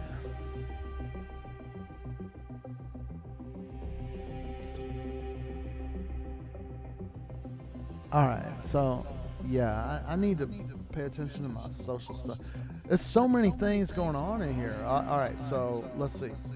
Daily and weekly, I got my 2 things. Open 1 free steel crates at the shop. That's gonna give me what? 1,000 credits, coins. What's it, coins? What you call those? 10 Captain Star in your forehead, Marker Cane coins, whatever that is. I don't even know what that even is. All right, let's see if I got something up in here. Nothing. I don't even know what this yellow thing is. All right. Division 7. Man, I'm down. I'm really down. Referrals. Okay, share invite.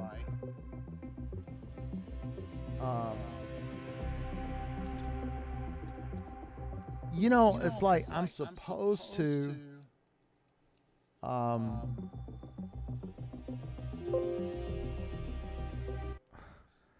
okay. Theoretically, right? I'm supposed to get these coins for referrals and stuff, but it doesn't seem like I'm even is. But let's try it.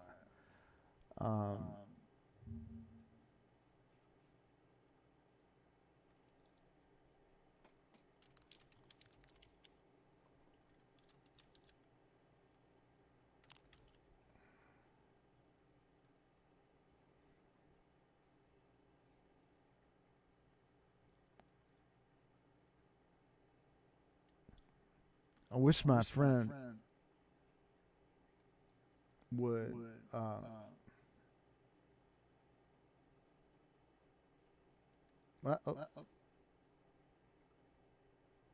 there's some cool people. All right.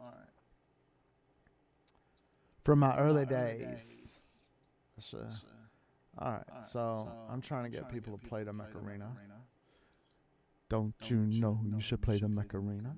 Give me my coins for my referral Mech Arena, so I can get my levels Mech Arena, and then I get more coins Mech Arena.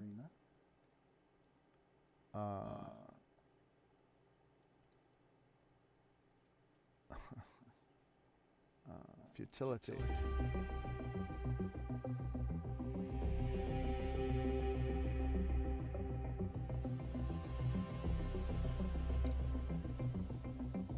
All right, let's. I see. I don't even know what this even is. Why does it even work?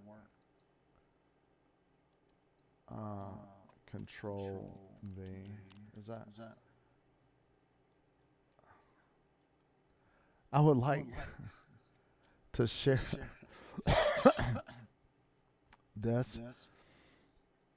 Oh, what are these ladies over here? Oh, don't you know I'm married up in here? Special dates.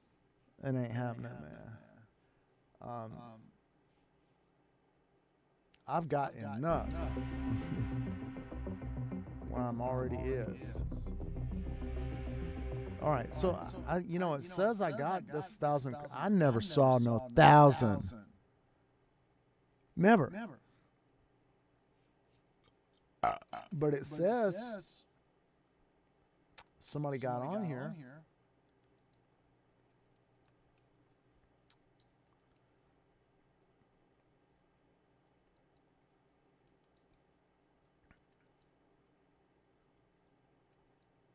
I could, and again, I thought it said if I was on every day for so many days, I get a free name R Junior.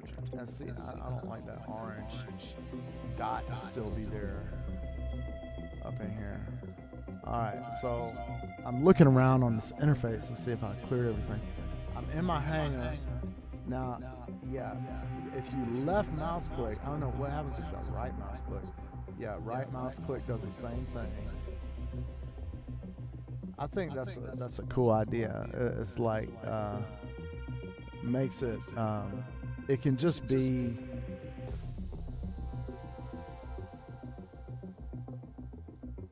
I guess you could do sprites. If you're just turning, that could all be sprites. Why not? Sprites is like, it looks like it's 3D, but it's really just some frames of animation that you're playing back and forth. Alright, so I'm scared. I'm getting ready. Okay, the first thing before I jump into the arena is like I'm learning. I got this new Aries. I don't know if I'm supposed to say Aries or Aries, but that's my wife's sign. It's Aries, right? So I tend to say, but it's spelled A-R-E-S. I just got this thing because I've been playing, trying to get better and not, it's like try to be good and help. If you want to feel happier, I'll give you an example. Giving away a bunch of food, and you can try this, right? I was at one church. My mom asked me to go to this Orthodox church. She was like, they say that they got people seeing the Virgin Mary over there. Let me go over there. So I get over there to this Orthodox Ukrainian church, and it's like, I walk in and the priest, he looks Jewish. He's wearing a yarmulke. I was like, what's this Jewish guy doing? And then I realized, oh, he's Orthodox. That's the priest, and his name is like really Ukrainian name, But then it's like every now and then him and his wife is like,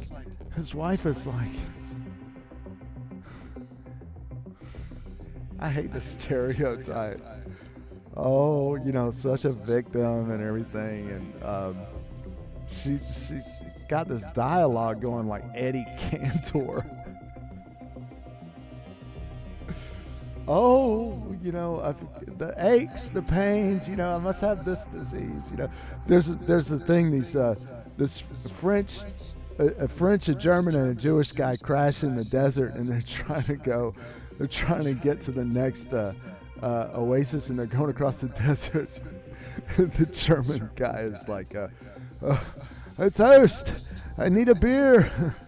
And the French guy is like, I thirst, I need wine. And the Jewish guy is like, I thirst, I must have diabetes. Right? Oh, I said it wrong. The French guy says, I must have wine. I thirst. I must have beer. And the Jewish guy says, I must have diabetes. So anyway, she's like this. The priest's wife is like this. And, you know, I look like just an Irish. Yeah, I've got a lot of Irish in my family.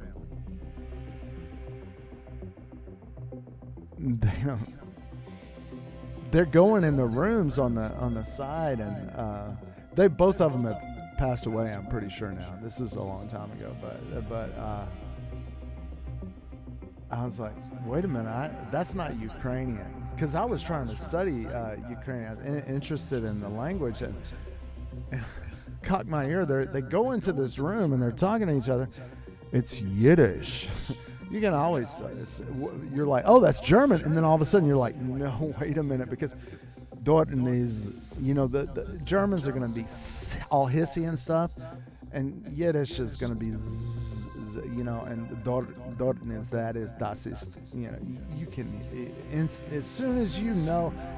And I was like, wow. You're speaking Yiddish. I said to the lady, her eyes got really big. She's like, well, we were from New Jersey, and we learned to speak Yiddish because there were so many. Oh, so you got fluent? You know, I didn't harass her about it, but she didn't know that I could understand Yiddish. She was saying that this they were doing this bathroom renovation. It's a big hypochondriac project she had going. It was costing the church to hemorrhage a lot of money, and people were complaining about it. And she was saying that the whole thing was turning into an entire scroll, Megillah, right? I was like, wow. So yeah, these that was a thing, you know. It's like, yeah, you converted to Orthodoxy, and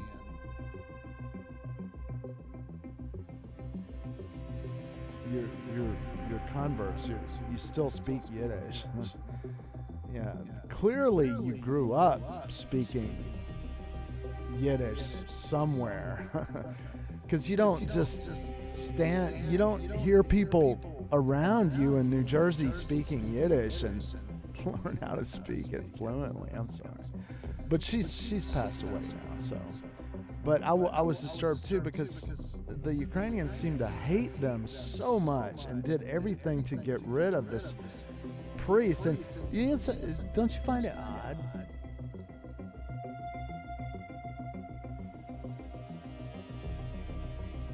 At a Ukrainian Orthodox church, that they're all fixated on getting rid of the priest and replacing him with a younger priest, who incidentally, that when they finally got rid of the older priest, you could tell the young priest had it.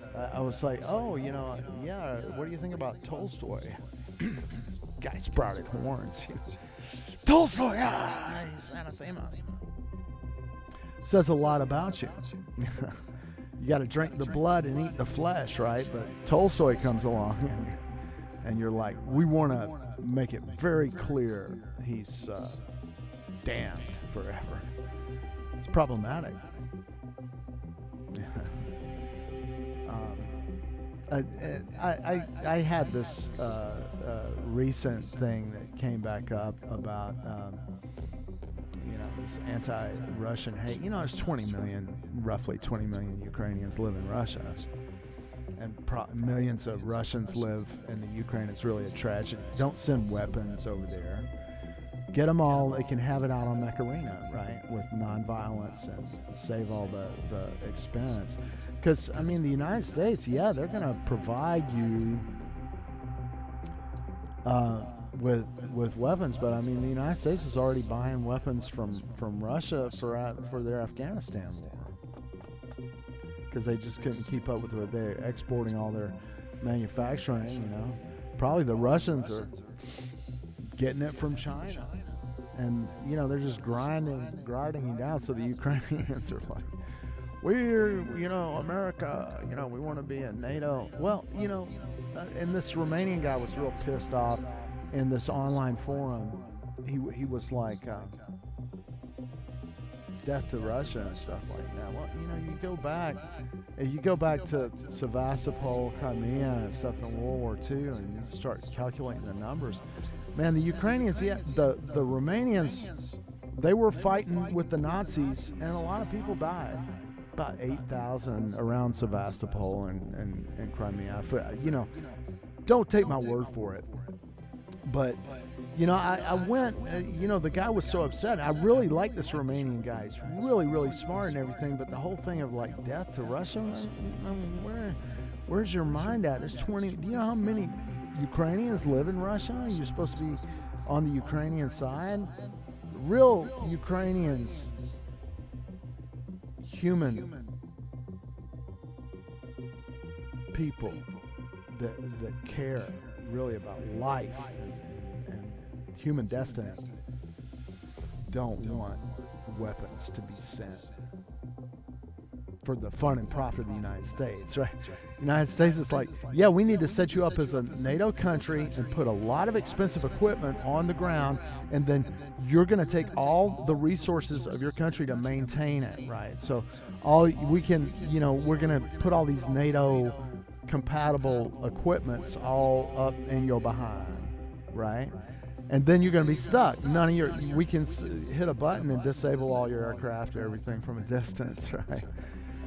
For interoperability of forces, for NATO, for your security, right? We're going to do that, right?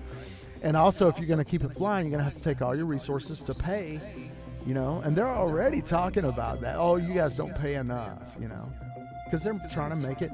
They're trying to make their failed business plan, work at taxpayer expense, right?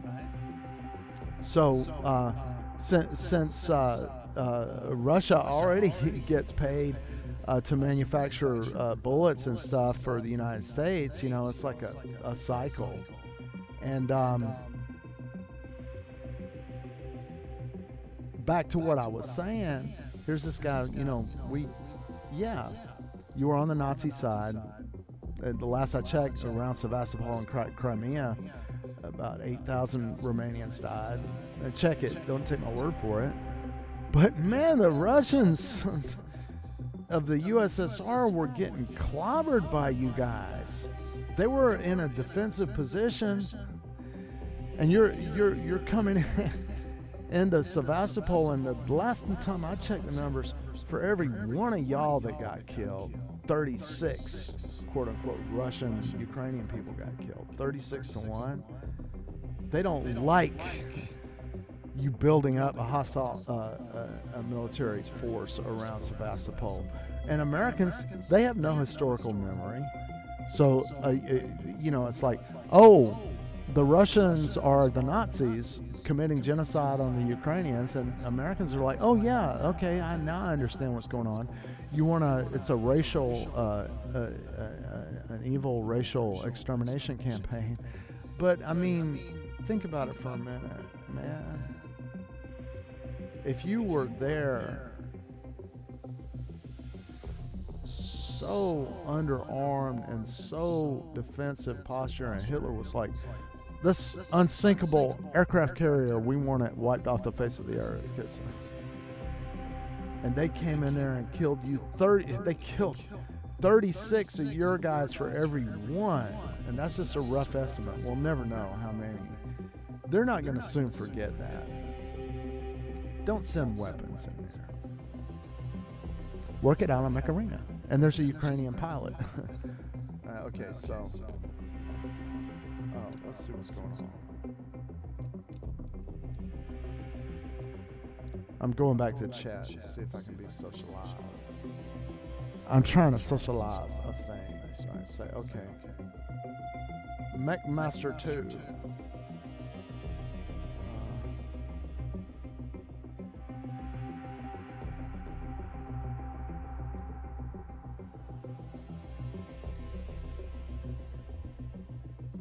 $839. Wow.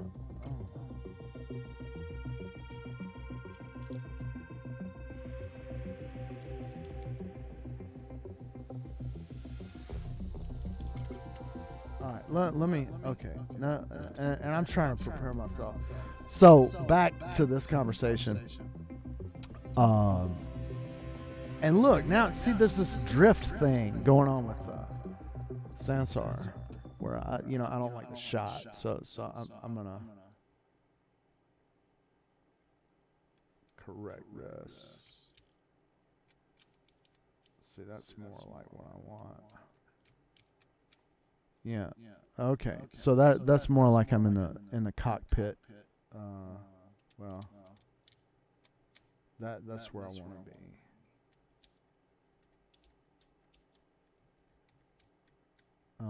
Well, no, not exactly. Come on, see.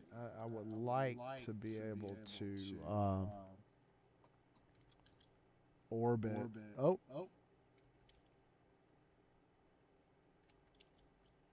And I can't even remember these things. Okay, that's more like I'm looking at my hangar with my little with my avatar thing, which is more like what I want. Okay, so let me get back. Oh, and not mess this up. All right. So back to my conversation. I'm trying to learn how to use this Aries with my, we'll see, behind, right? I don't know. So, oh, and now I'm screwing up and clicking on the wrong window. Okay, so here we go. Invitations, accept.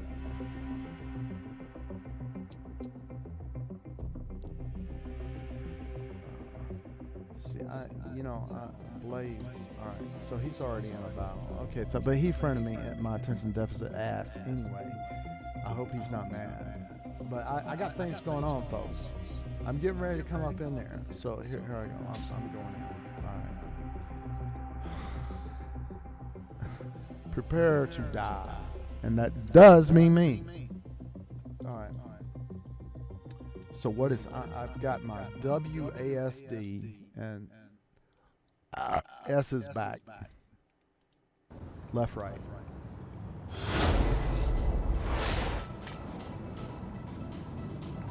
I don't see nobody up in here I know.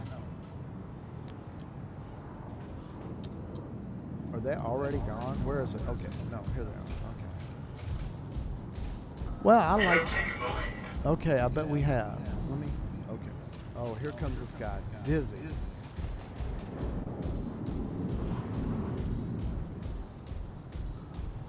Uh-oh, I'm gonna put my shield up. See some fire coming in. Surrender now. I'm glad you're on my team. Surrender.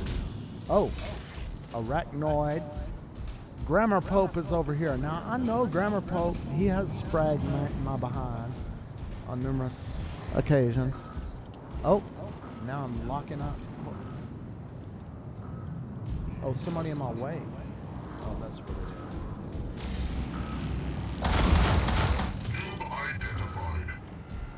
I like that.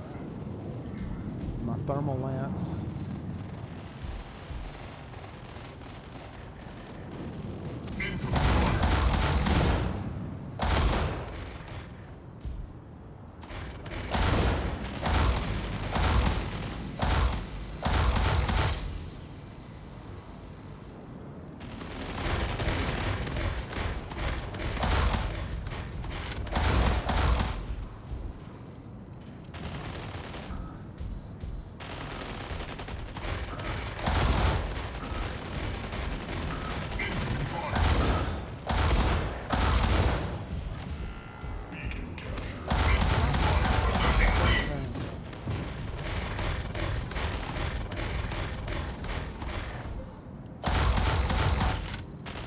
Thank you.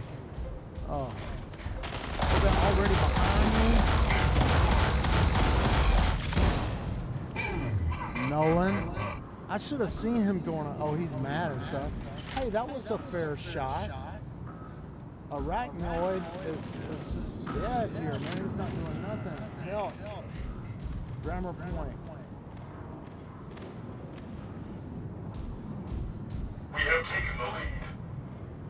crispy bacon over here. Oh, I'm surrounded. Grammar Pope. Okay. Come on over here.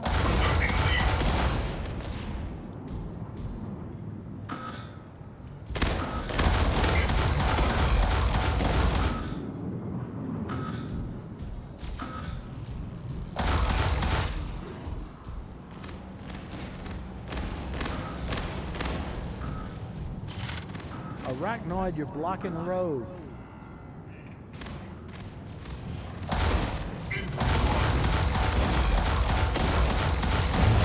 Remaining. Well done.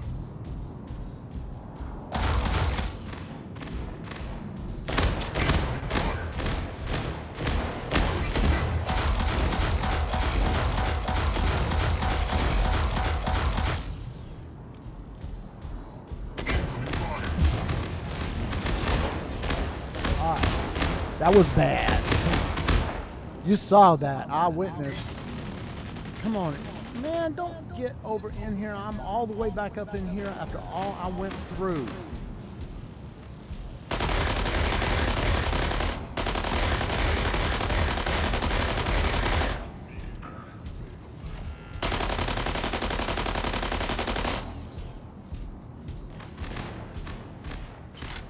We are running out of time.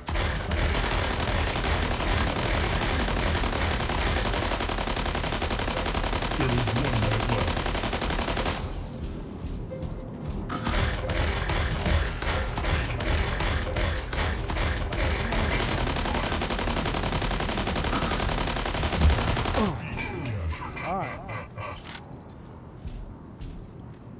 Dang it. I'm trying to get better. Come on, Dizzy. Hey, Dizzy, how you doing? 30 seconds remaining.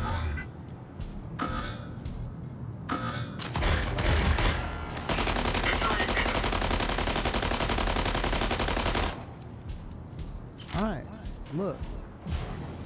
Come on, Nolan. Oh, thank We you. have taken the lead. Oh, You have won the match. all right. Remember now? Man, I ain't even on the board that time. Lord help. All right, I'll try to. All you can do is all you can do. Try to get better. All right. Win one battle. Win a battle. No thanks to me.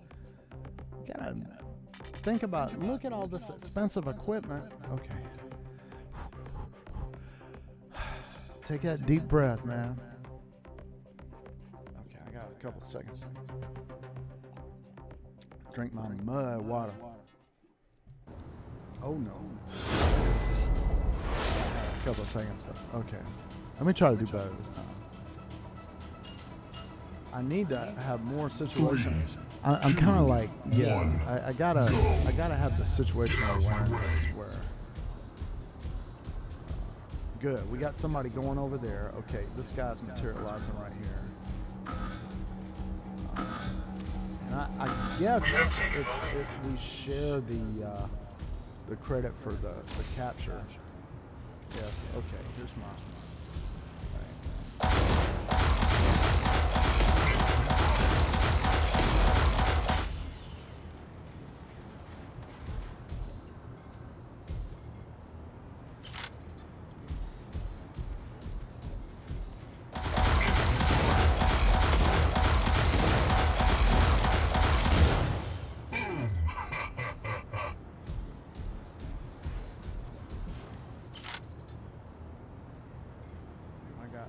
Where are these guys? I'm trying to keep my...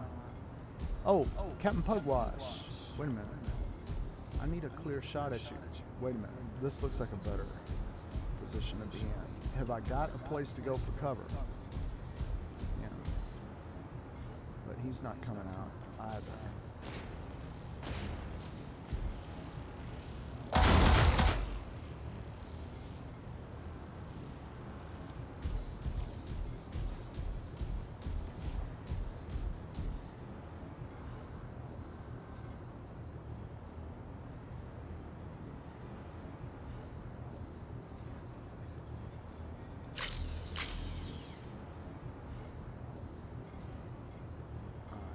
I don't like you over here getting my dang control point.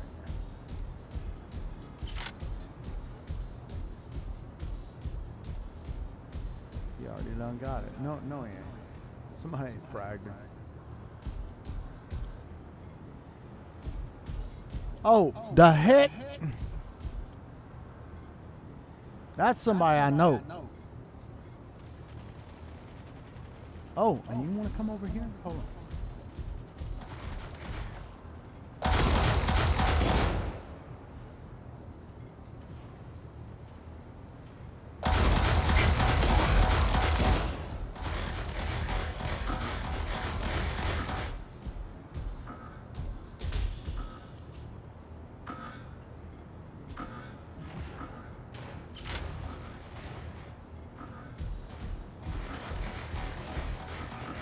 Situational awareness. Okay, I'm trying to look at my map at the same time. Come on here. Beacon captured. Oh, he got plastered in too. Well, I'm doing better, I guess. Oh, You have 2 minutes remaining. you're gonna flank my ass if I'm not careful. See, now you're gonna dang well land people behind my back.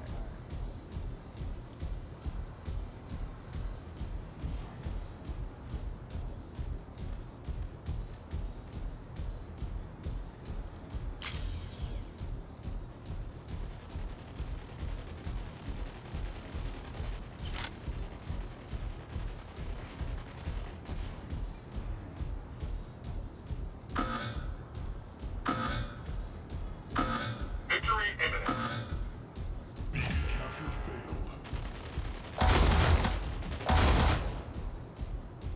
Well, it's nice when they blown the smithereens and then they stop shooting.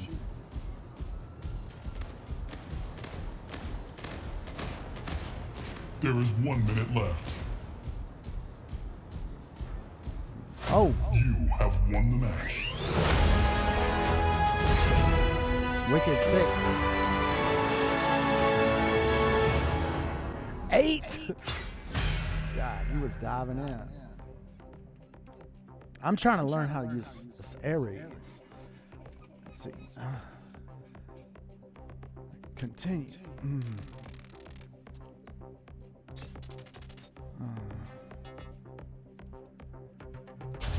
It's expensive robots here. We don't want to just blow them up.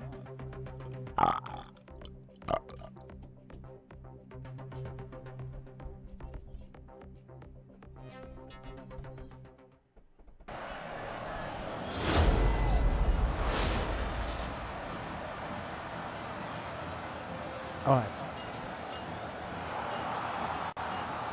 3, 2, 1, go. Let's get things started.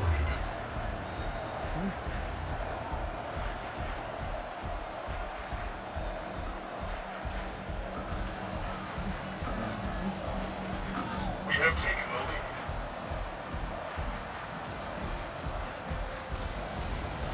Incoming fire.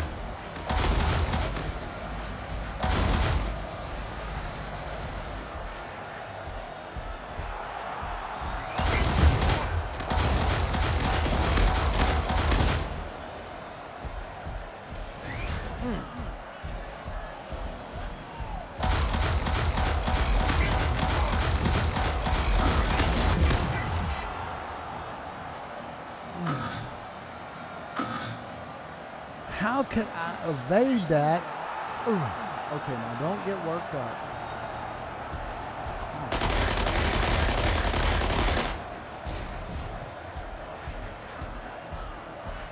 Good.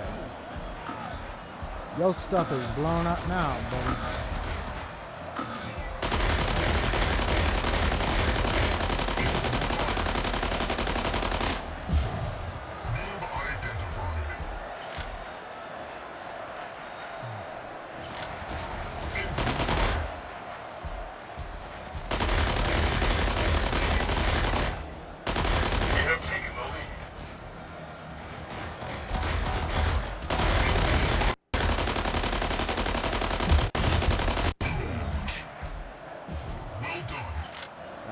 again.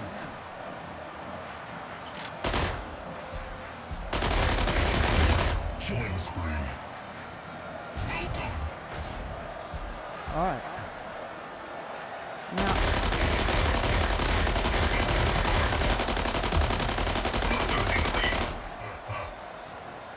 All right. Let me reload.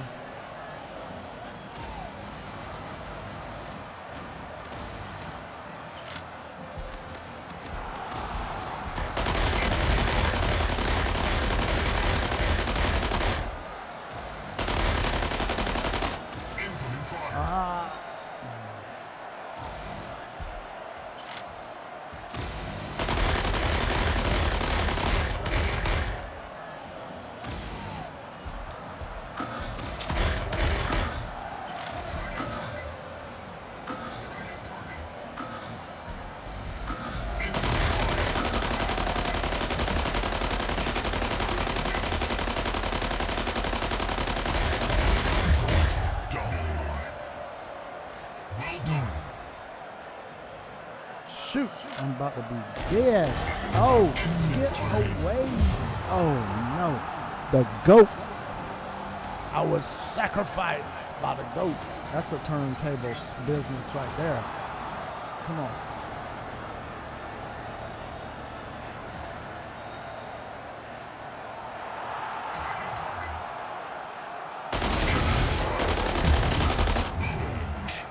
All right, the goat.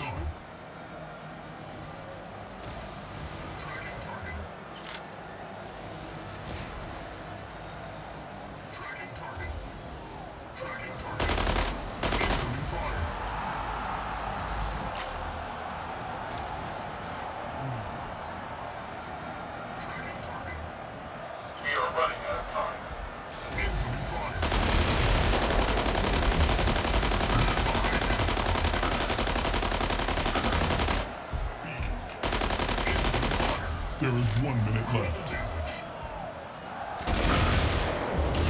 Killing spree. Well done.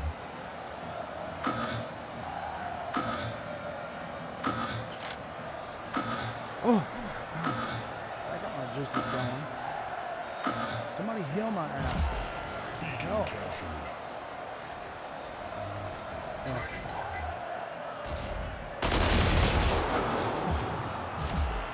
30 seconds remaining. Heal me. Help.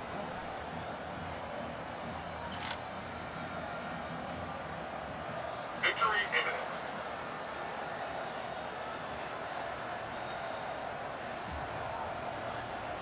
Wow. We have taken the lead. You have won the match. Kudowojoe. All right. That was stank, man. I should have done better, right? But at least I was on the board.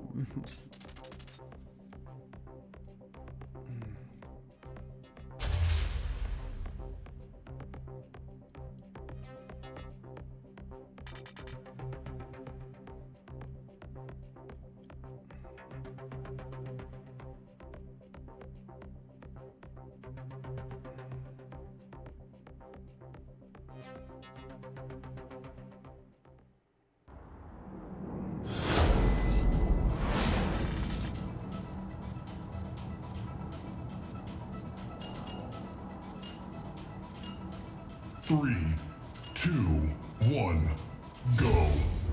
I'm gonna try something different over here. I have been. I'm trying to get more familiar with. Oh, it's Smurf account.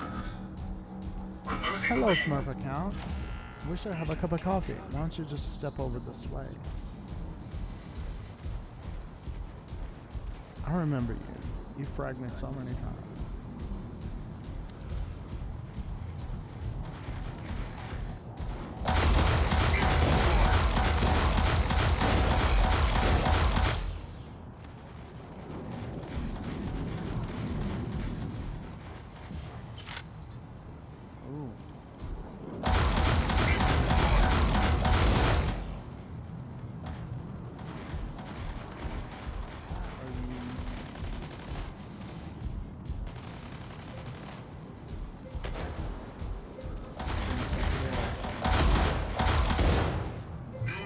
Smurf account, welcome back.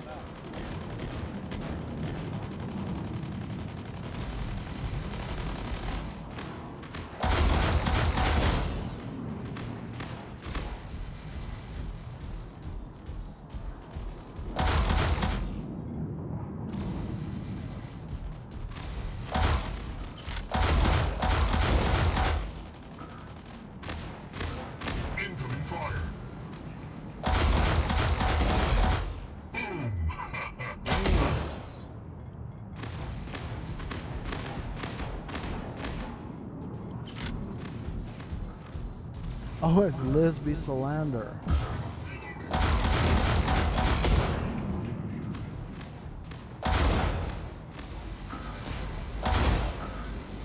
Oh, man.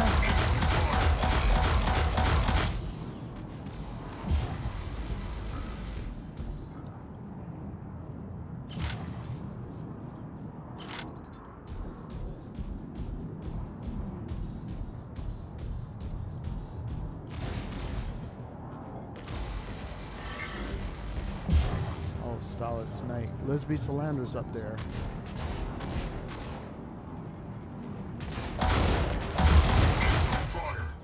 Bye.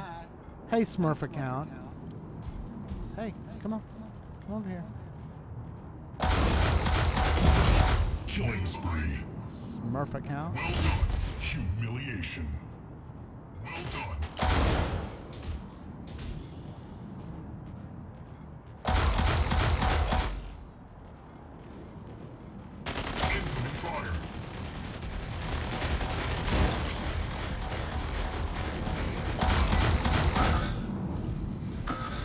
You have 2 minutes remaining.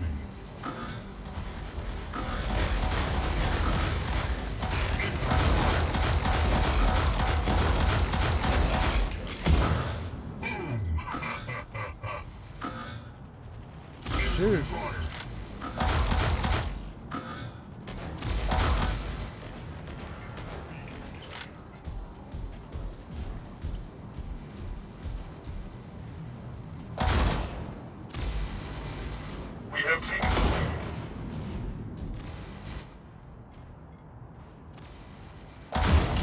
Dominating. Well done. Smackdown. Well done. Victory imminent.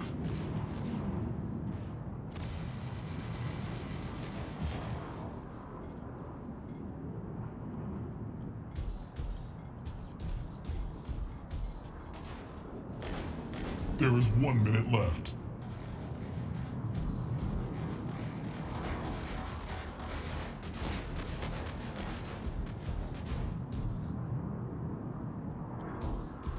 Wheeze. Hey, Smurf account. You have won the match.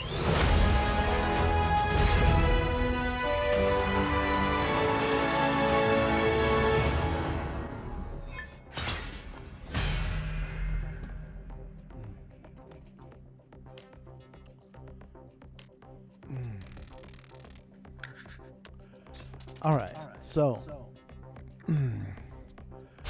my daughter is up, I think. So I'm gonna go open the door and let her get in here, but I gotta close. She doesn't like to show up because next to me she looks really small, and she wants to look like a sister.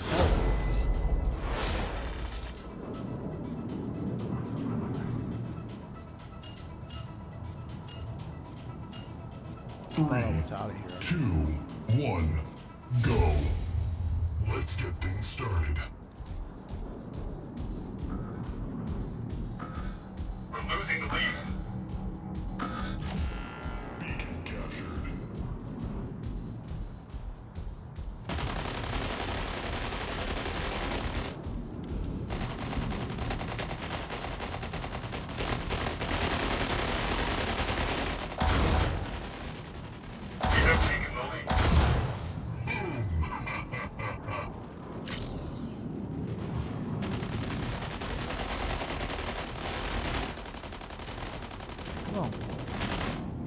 Step over here.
Stick that behind out there. See if I don't shoot it.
Oh well.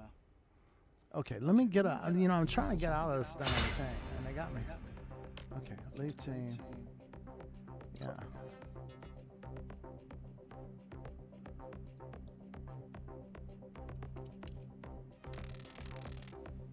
Escape.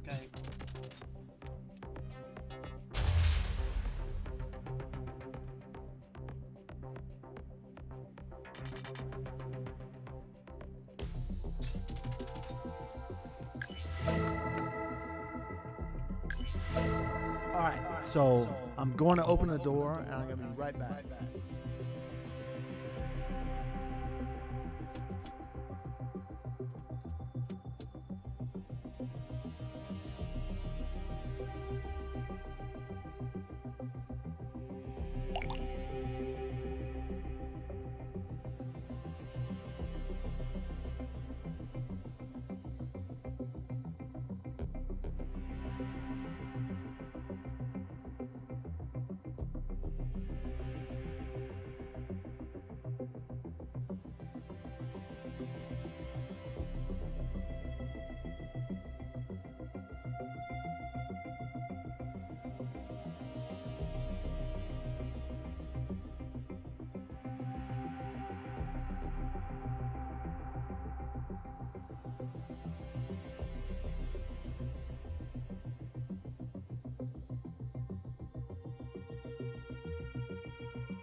I'm back. All right. So I'm gonna see if I can make a little bit of an adjustment here. I sort of like this. Yeah.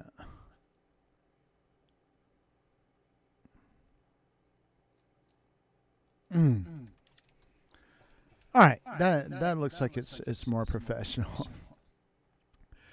Now, as well, you know, what had we been doing? Okay, this is the thing. If I am not using the camera, let's see. I could theoretically get a Vroid, a VRM, or something, another avatar in here too, and that would be sort of cool. Let's see. Okay, so where I want to go. See if I can get where's the webcam frame? I'm going in now to.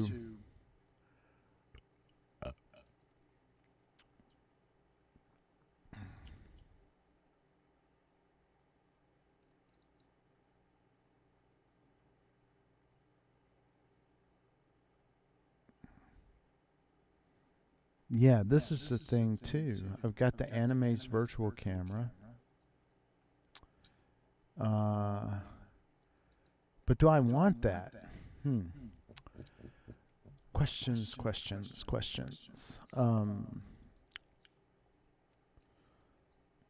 Well, I guess I could cut it off so it's not using anything. Shouldn't be. All right. I'm gonna go ahead and switch to it. If it will let me. Okay. The Anime's VCam. Okay. Well, maybe it's going to work, but I don't think it's working. All right. So, where in the world is...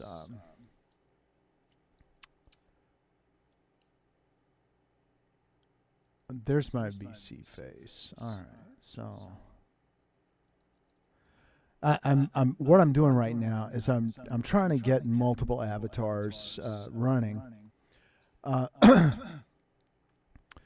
My daughter, you know, none of us. Yeah, she's when she's getting big really fast, you know, but she feels like if she appears next to me that she looks too small. And she said, I ruined it. All right. So I'm trying to get the VC face up.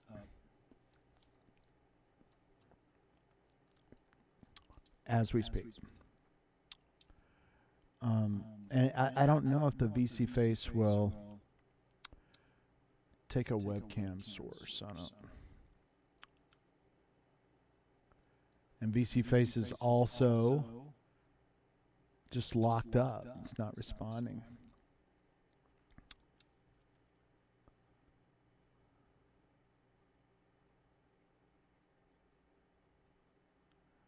All right. So yeah, I want to.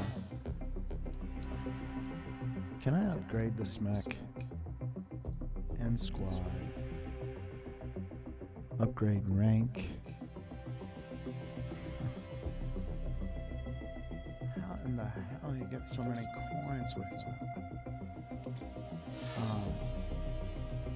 Let me get all my crates open. What is this?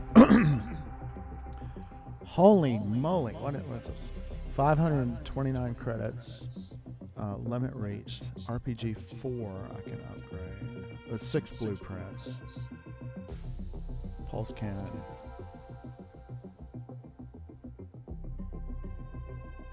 I don't even use that. I don't like these low magazine things because I guess right now in my growth and development or whatever, I'm kind of leaning on It's a tactical confusion. I like how when you have a very large magazine, you know, I don't like a thermal lance because it's just like zzz, and it's like, here I am, shoot me over here, just point wherever my lance is. That's exactly the center of my life, right? You know, but a rapid fire heavy magazine machine gun, it has that, you know, kind of like, hey, you know, I hear all these bullets flying, and I'm wondering if it, you know, it's like maybe it's dealing less damage, but it seems that people are like, whoa, I'm trying to get out of the way of that. And yeah, I prefer that more. Okay, I got a blueprint for my Javelin Rack 6. 5 blueprints for my Plasma Cannon 2, and my Lancer got 5 blueprints. Let's see. 456 pennies. Man, these coins. Pulse Cannon 6, got some blueprints. Plasma Cannon 2, Thermal Lance. That's all right. I just, yeah. 1 A coin? My God, how many 500 crates to get a pile with that. 2 A coins. And it's drizzling out here. It's very slow. All right, so I got 40 blueprints. All right, got some kind of achievement for that. Okay, 5 recommended friends. Destroy. All right, that's who I want to be on my team. Destroy. Noob. Me too, buddy. Nolan. Yeah, Nolan. I'm sorry, I torched you a couple of times, I know. But he didn't send me frown icons. Let's see, so maybe he likes me. Be my friend. We can learn from each other. What is these F coins? I don't even know what that is. What is that even is? I don't know. All right, I won a battle. Okay, play 2 buttons. All right, I'm getting up there with 40 blueprints. I got 1,000 credits for that. Okay, yeah. As many as I can get.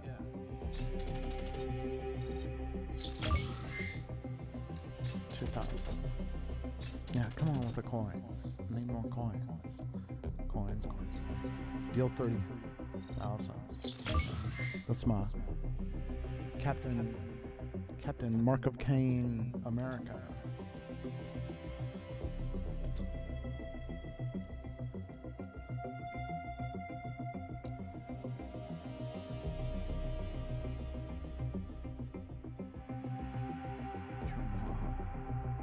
This guy's called your mom.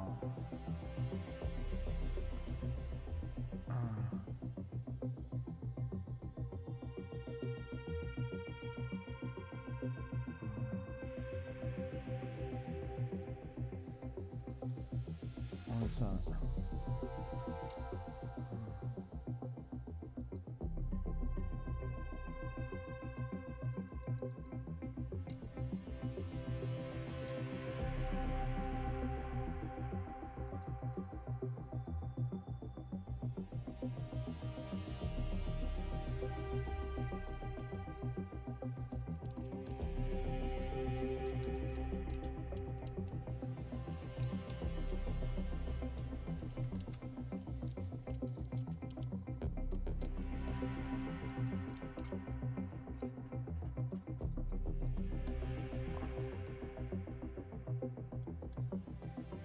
Who the hell is that?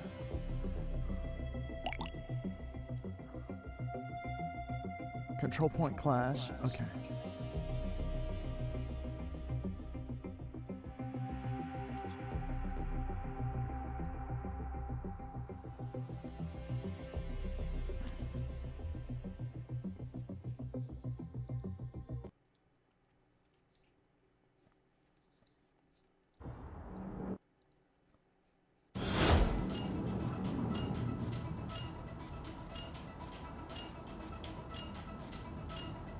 Three, Fusion. 2, 1, go.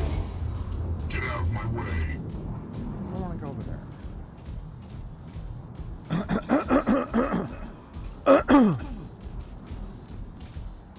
We have taken the lead. Okay, good. Also, I don't like this.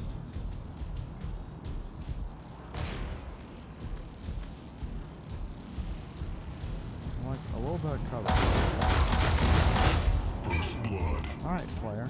Well done. Come on.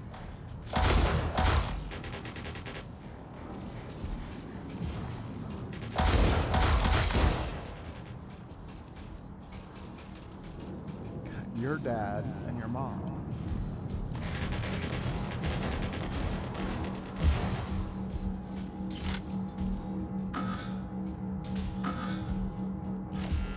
Beacon captured.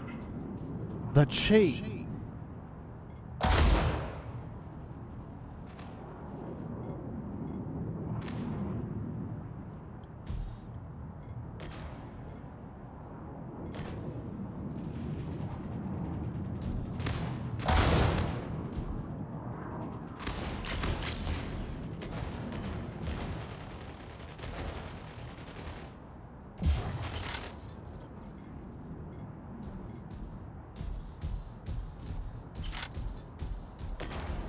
You dead. Am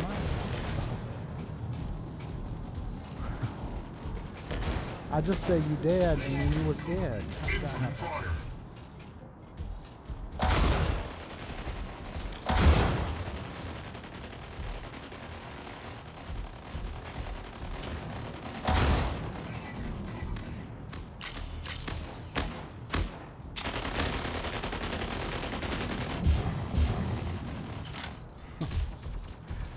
I think we're like clobbering you this time. No thanks to me.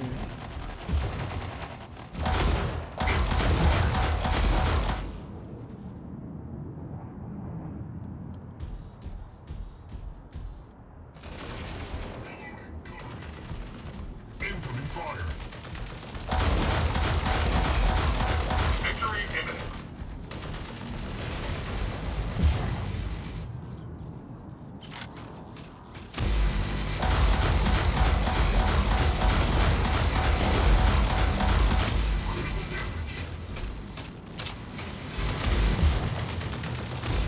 Thank you.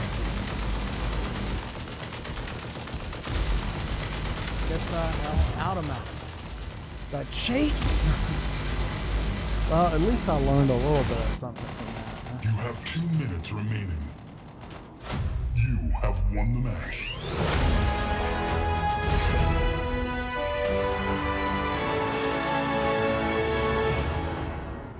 Wow. See, I don't get how this works. Stay in team.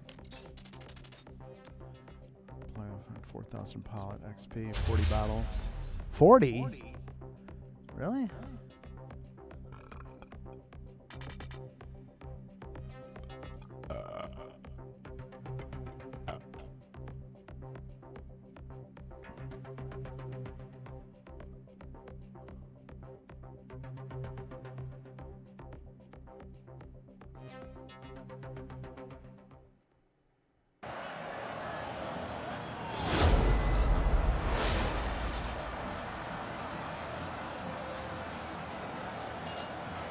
Three, 2, 1, go. Let's get things started.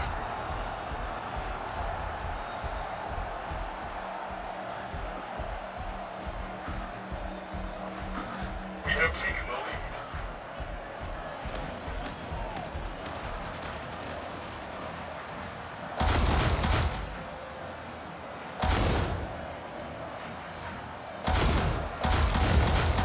Noob identified.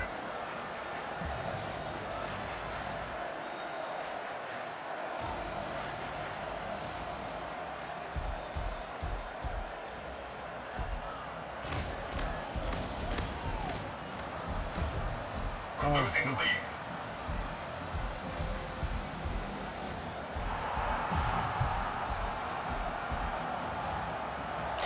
Incoming fire.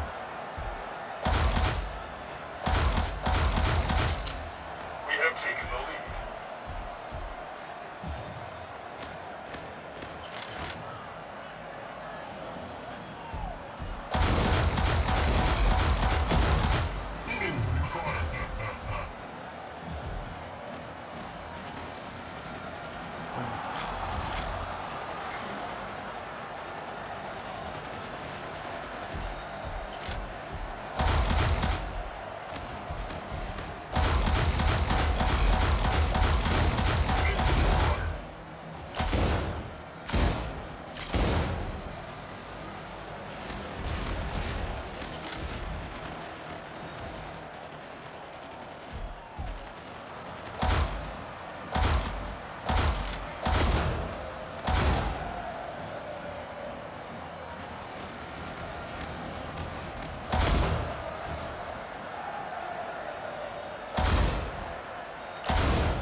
minutes remaining.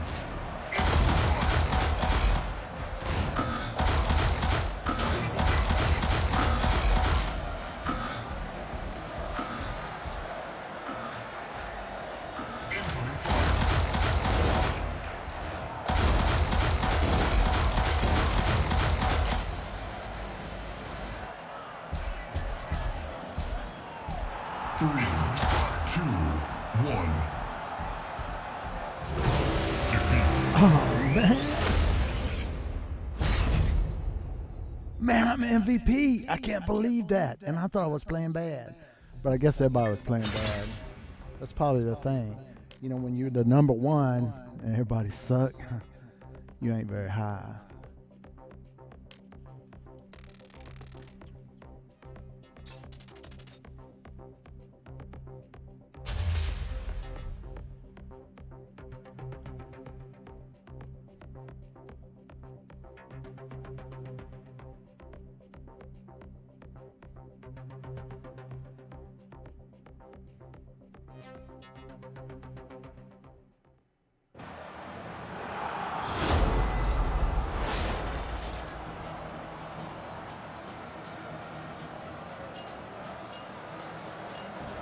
Three, two, one, go. Get out of my way.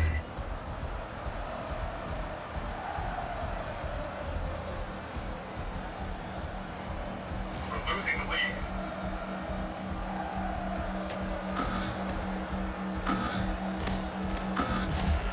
Beacon captured. Incoming fire. We have taken the lead.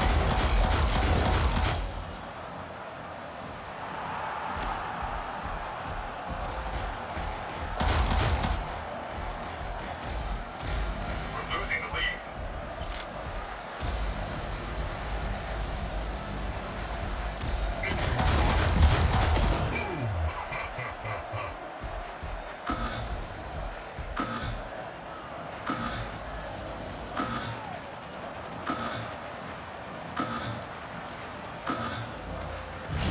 Smooth operator.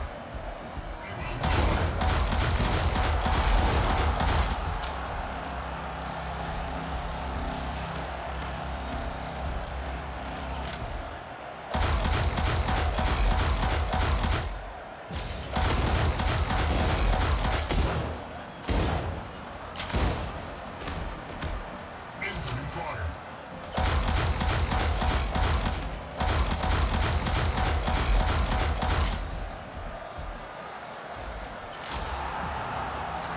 Incoming fire.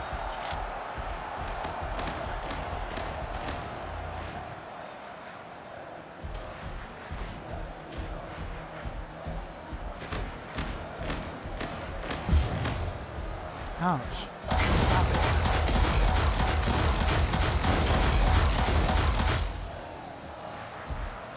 What has he got?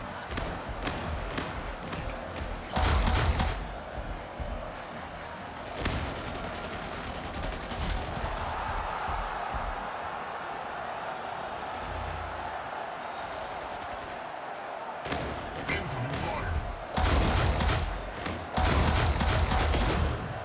Noob identified.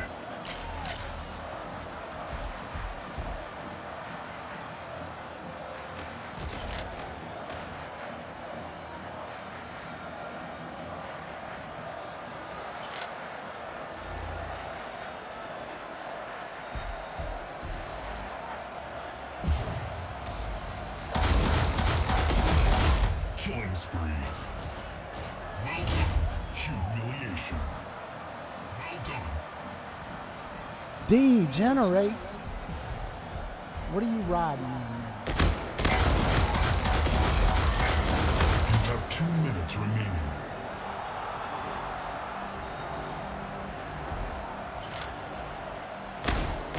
Incoming fire.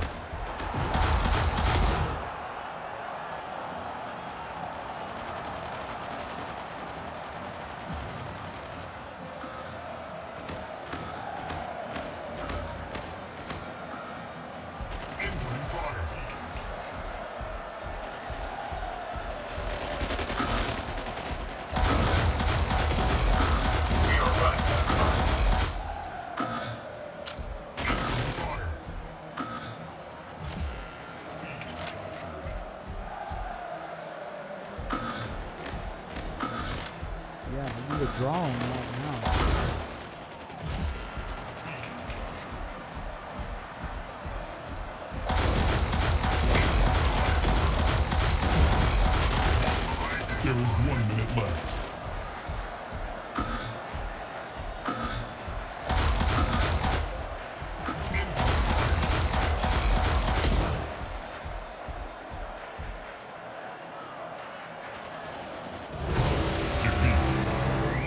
Let's defeat it.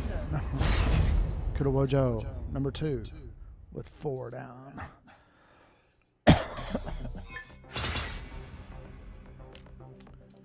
Alright, stay on the team. Team player.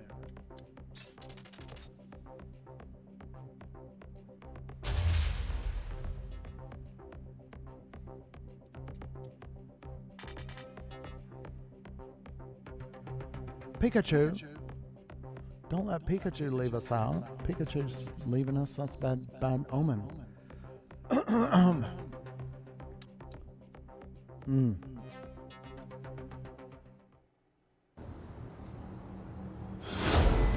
This one.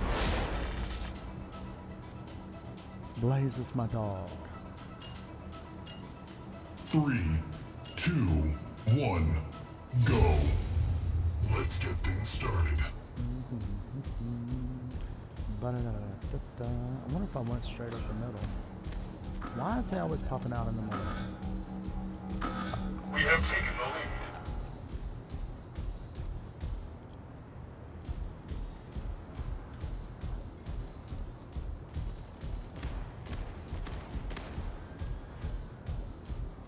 Flanking.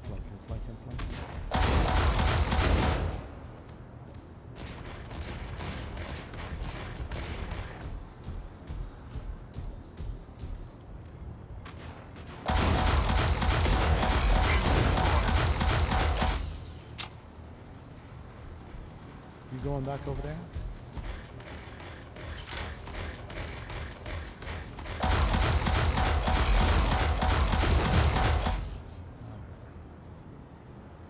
Problem solved. Wait a minute, what the hell?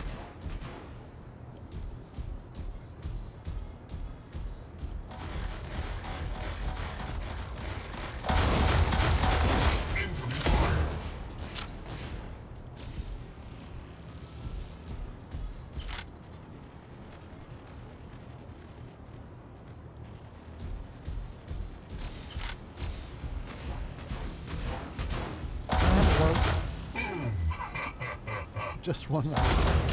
Ghost identified. Well done. Double kill. Well done.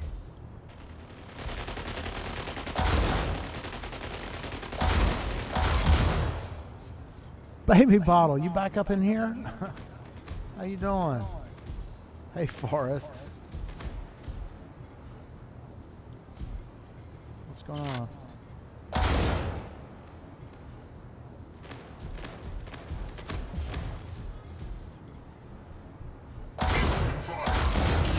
Killing spree.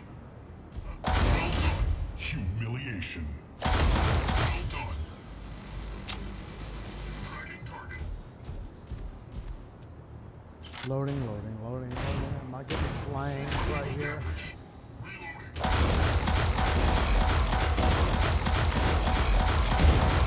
Noob identified. Coming up on me from behind. Kind of. Is that good sportsmanship? And I still fragged you. I'm sorry, Baby Bottle. Done busted the Baby Bottle. Beacon captured. Don't fall down. That would break my heart.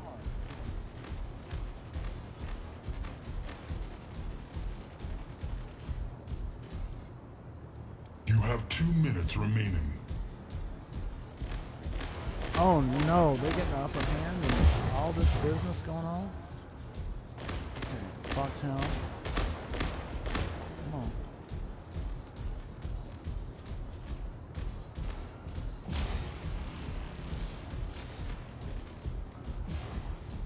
This is America. This is about to be America. Chill out. Dominating.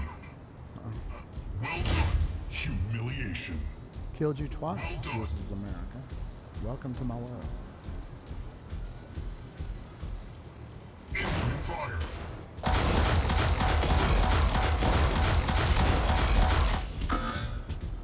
Incoming fire. See, I didn't want to turn around and run because how did he get so close to me? That's where I messed up. Right there. Victory imminent. Come on. Hey, Foxhound, can I have a word?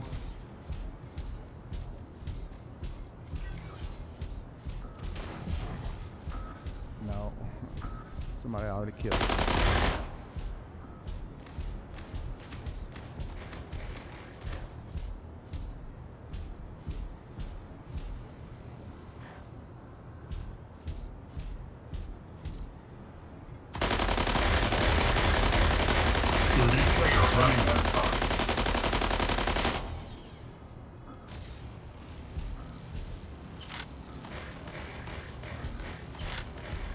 You're on fire, this America. Oh, you're already dead. I can't even get to you in time. Beacon captured. Forrest. Oh. You have won the match. MVP. 5. Pretty good.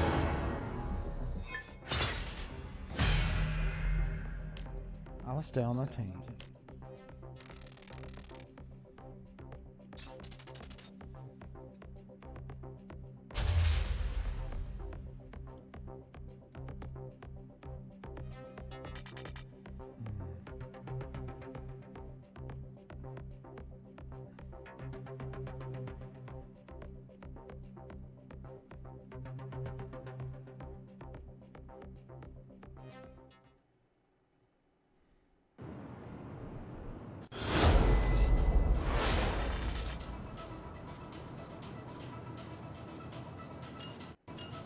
Three, 2, 1, go. Okay. Get out of my way.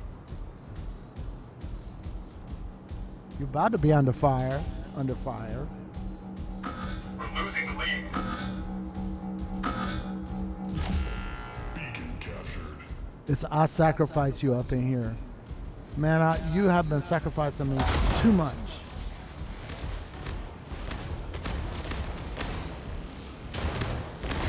No.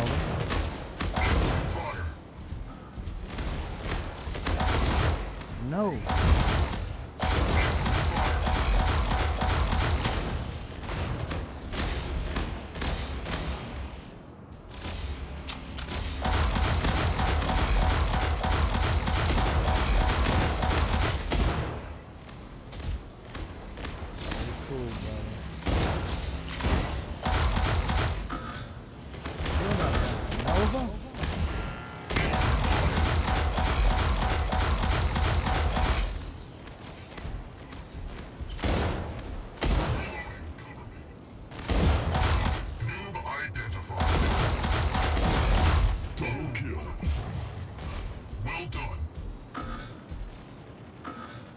Shaggy dope.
Ooh, coming up behind my ass.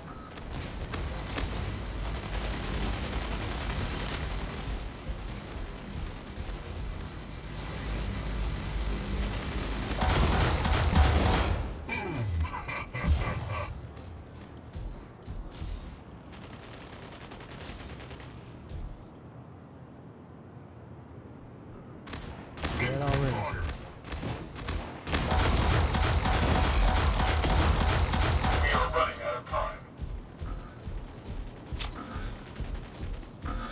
You have 2 minutes remaining. God.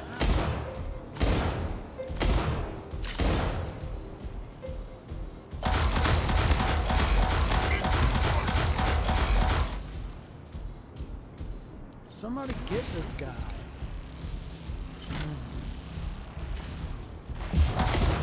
Thank you. Man, what has he got, man? How many times? Let's empty a couple magazines. 3 or 4 magazines, 6 magazines.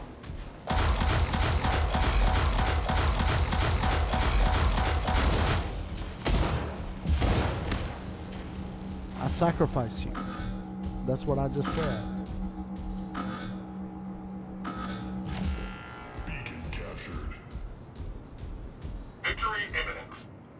There is 1 minute left.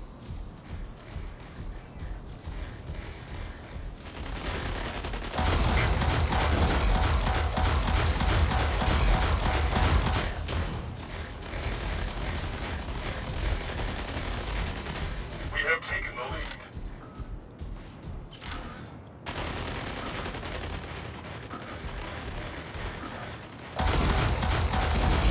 Dominating. Well done. 30 seconds remaining. Come on, I sacrifice you. You have won the match. MVP again. Am I getting better at this?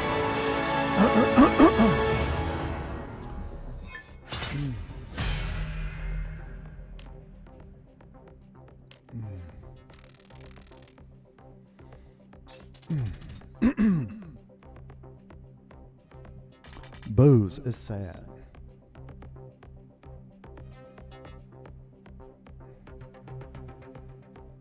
Danger Noodle. Danger Noodle. That's what I need, me some Danger Noodles. Nick Danger Noodle, third eye.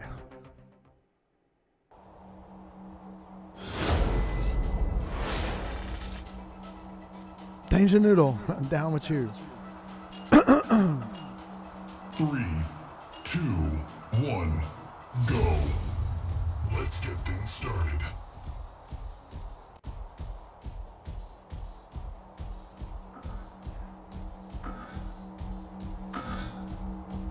We have taken the lead. Beacon captured.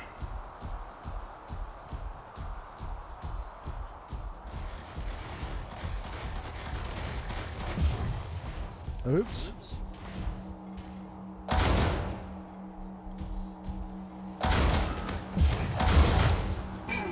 Stephen, hey, you're back up in here?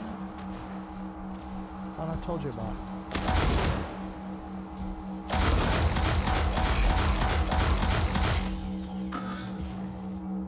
Beacon capture failed.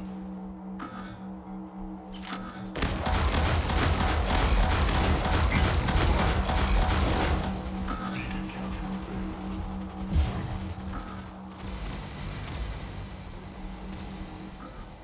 Incoming fire.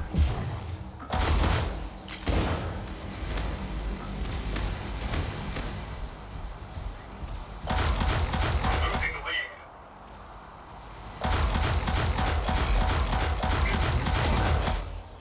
Tracking target.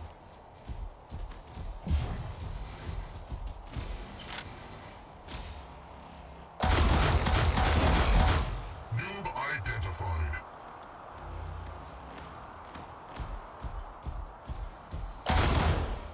Ba ba ba ba ba baran. Ba ba ba ba ba baran. Ba ba ba ba ba baran.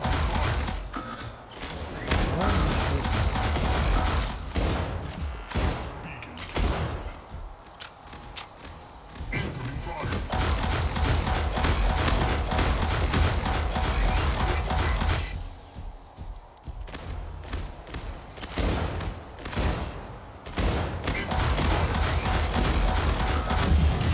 Killing spree. Double KO. You died, even though you destroyed me. That was bad. How can I do that better next time? Hey, Splint Chest. Let's meet for a cup of coffee. And Barbara Ann, I know you just got fragged. Gotta come up here.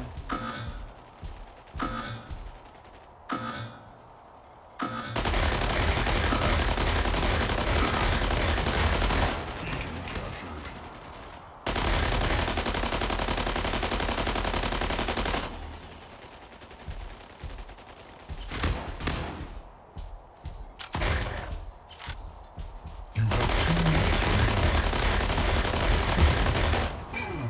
Barbara Ann, take my hand, take my slam.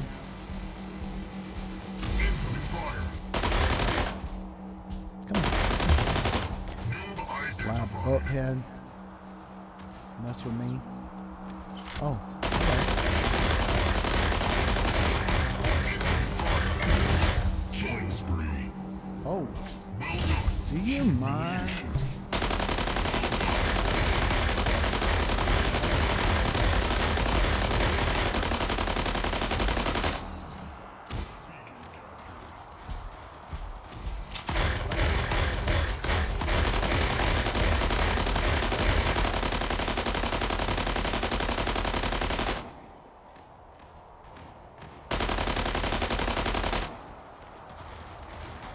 There is 1 minute left. Incoming fire.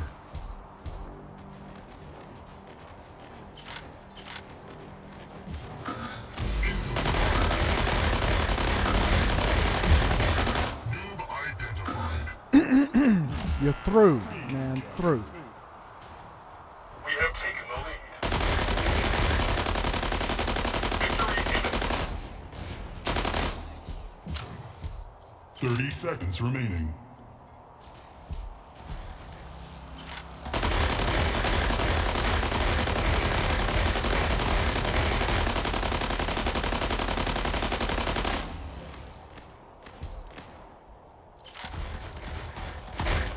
You have won the match. All right. Ooh. Man, Job, how you gonna do me like that?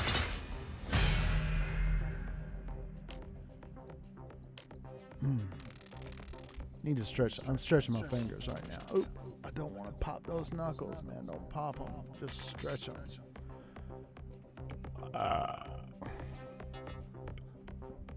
Danger Noodle, where'd you go? I want to meet.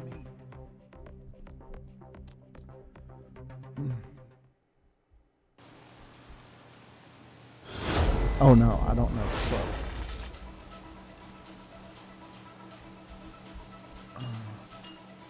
3, 2, That's 1, not very well. go. Get out of my way. We're losing the lead. Beacon captured. Oh, it's a big crowd of y'all coming. Incoming fire.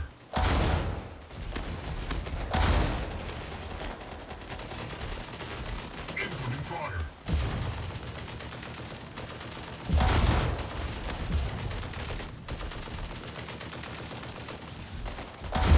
Incoming fire.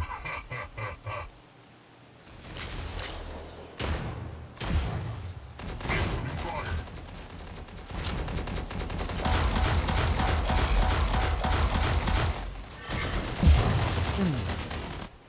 Damn.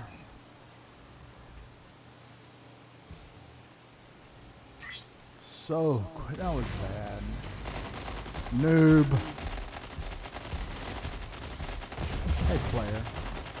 Can I have a word? Well.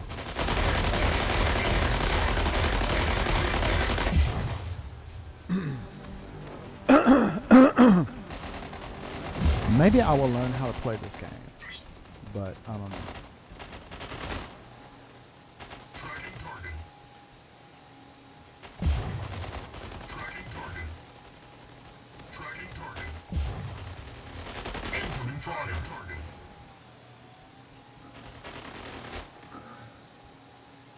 Incoming fire.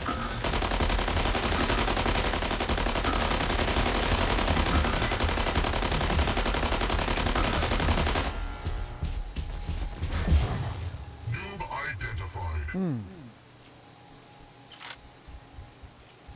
Man, I'm doing bad this time.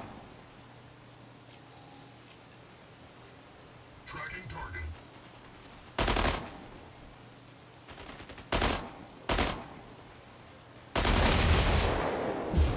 All right, come on, nuts.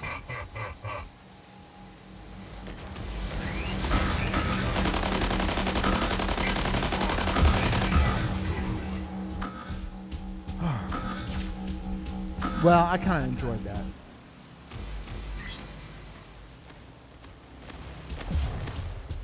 Come on, guys, hang on. Incoming fire.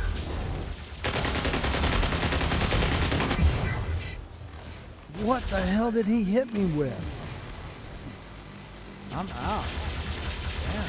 We have taken the lead.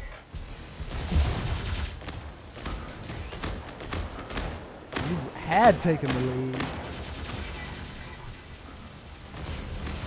You have 2 minutes remaining. Who are these guys? Gator Brush? Alright. It was Play or somebody knocked me out a couple times. 8, Noppy? Snoopy? Snoppy? We're losing the lead. 8, Noppy 8?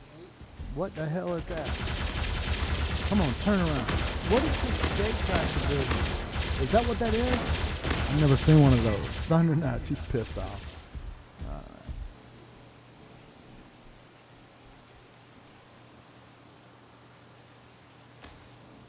We are running out of time.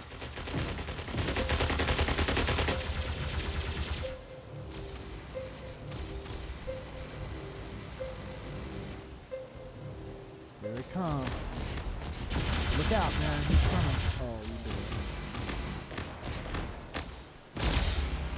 About to lose. Kill that guy, baby. You need to take him out. There is 1 minute left. Defeat.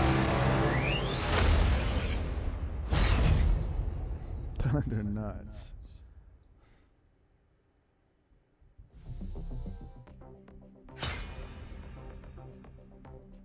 Let's try to hammer through this thing. I'm gonna get up in here. And I'm gonna take a break. Terrible. I bet you are terrible.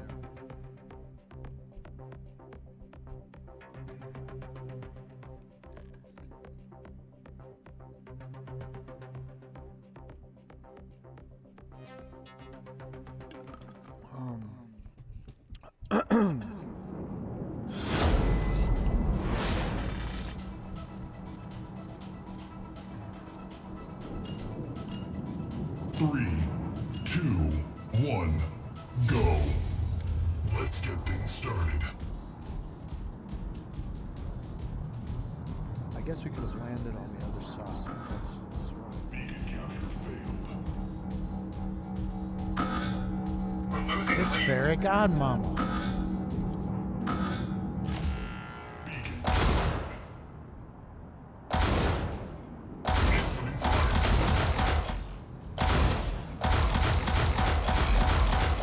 Incoming fire.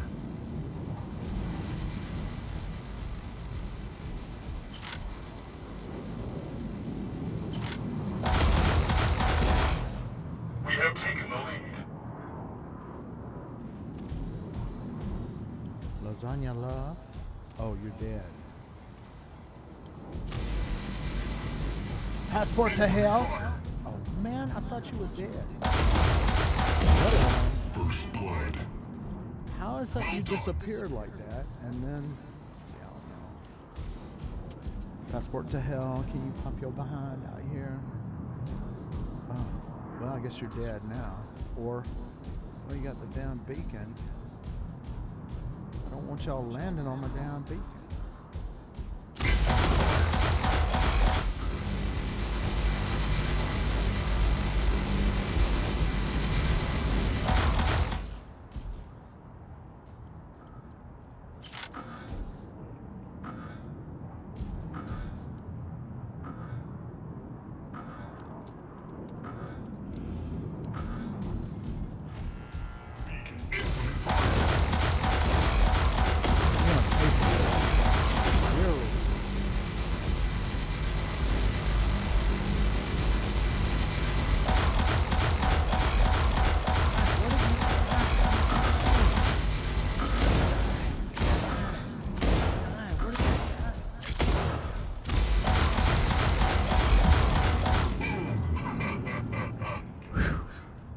I just gave you your passport to hell. Passport to hell.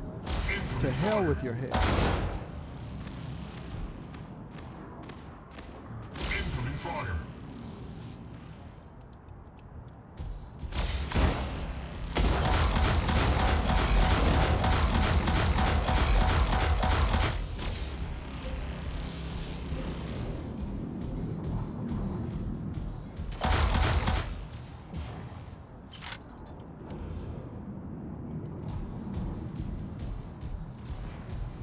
Hey, Truck Father, I remember you. And you driving one of these guys.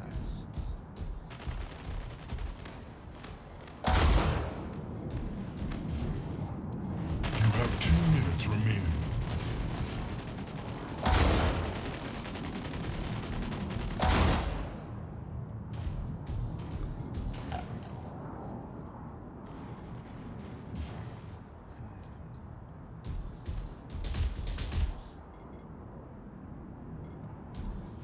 You have won the match.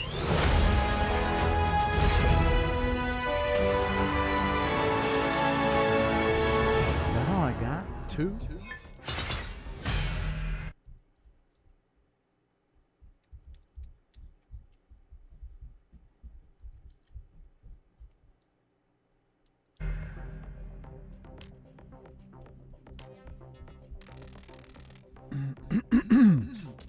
Lord.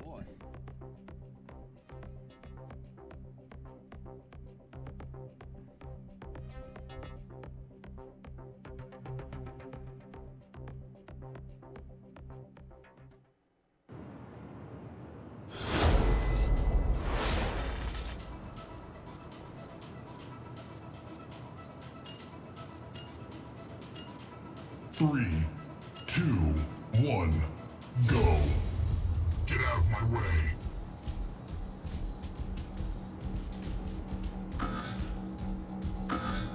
We're losing the lead. Beacon captured.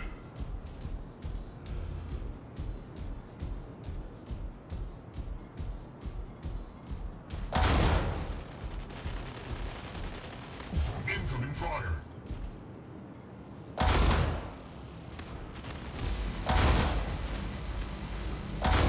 Incoming fire. We have taken the lead.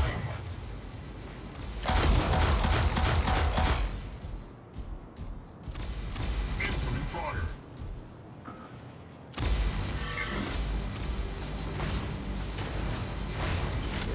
Out of here.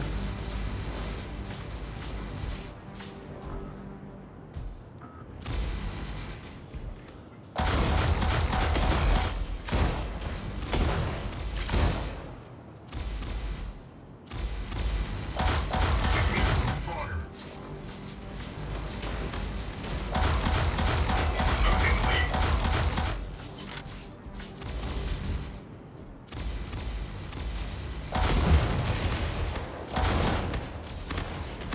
Critical damage. Cheesy donut! What did you do? Got all these dang fences. I don't even know what that even is. Man, how come there's so many of y'all? Come on. And this guy's still sitting up here.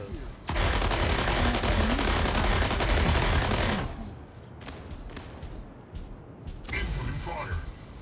I don't care. I'm going over here. Coming to where you are. Very slowly and methodically.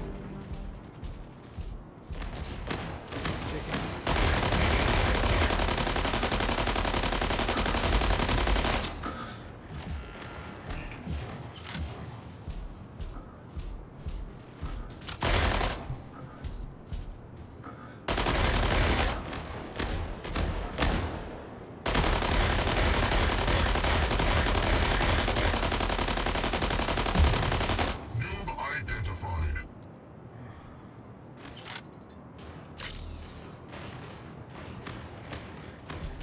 I need you, Cheesy Donut.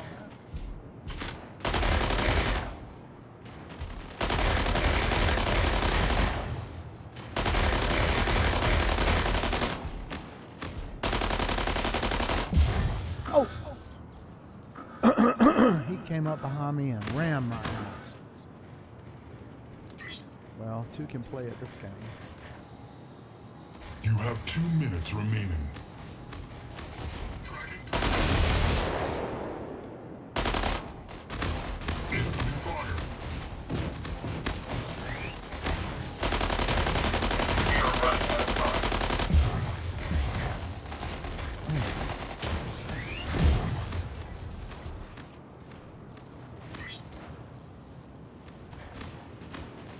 Man, don't wipe me out. I'm a nice guy.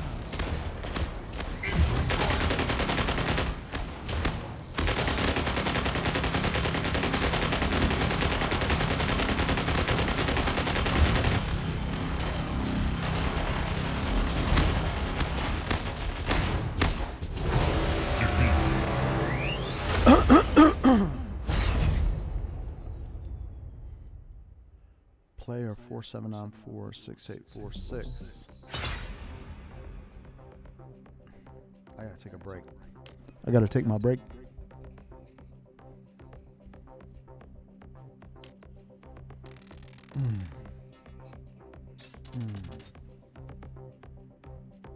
All right, I need to look at my VC face.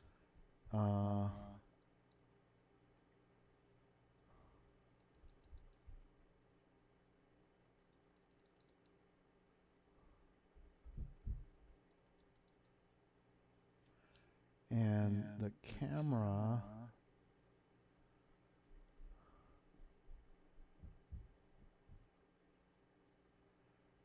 OBS virtual camera.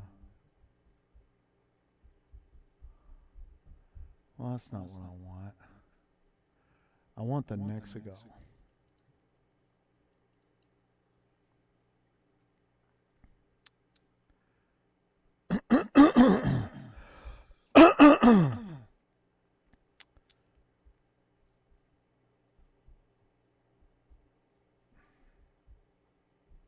I did not want to go into this team. Y'all on your own, because I'm doing something here. Test. Well, okay. No, the Nexigo camera is what it's supposed to be using. Settings. General settings.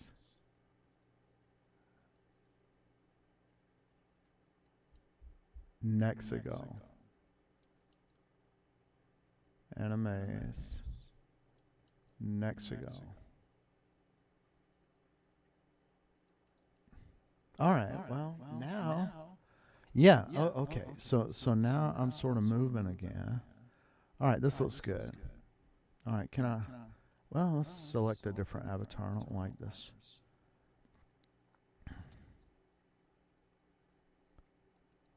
All right. Whoa. She's kind of cute. All right. Now, that's using the Nexigo camera. All right. So what do I need? See, I don't even see. Oh, I need a.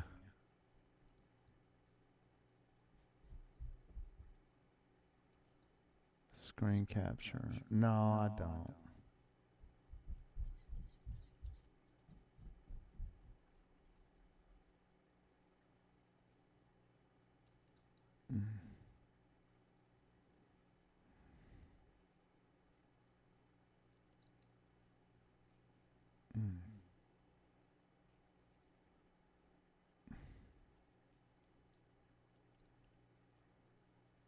What happened to my Mech Arena? Well, it got booted. Okay. So, yeah. All right. So that's working. Let's go from here. We got it. All right. I feel a little bit of exuberance. All right. So this.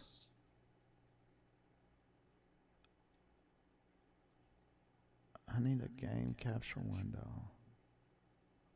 That's not it.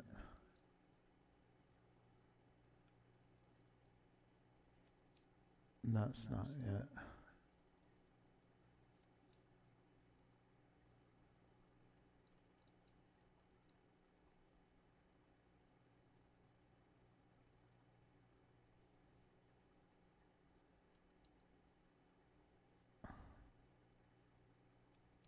All right, let's see how we're doing here. I don't want this. I want a dang game capture window. So I'm gonna turn this off. That's that one. That's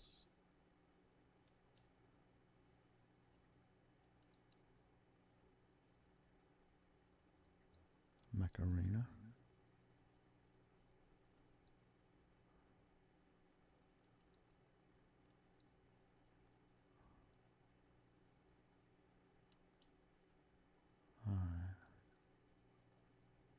Ooh, they're fighting. Oh.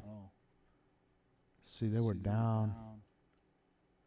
And Cheesy Donut was in there, man. That was so low. See.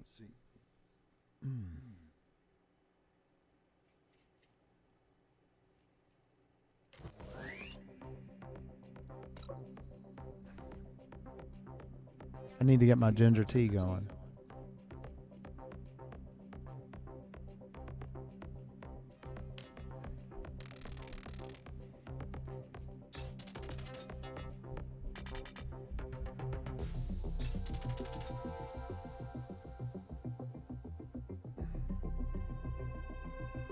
Vault Blitz? What is that? Open fortune vaults. Get rewards. I don't know how to do that. Ooh, my stuff is lit up.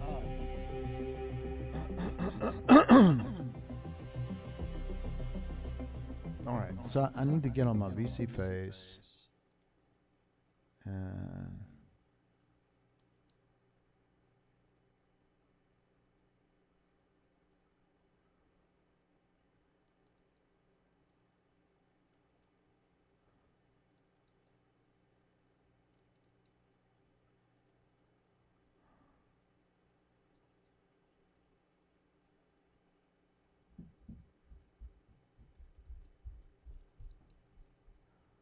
that's not what I want.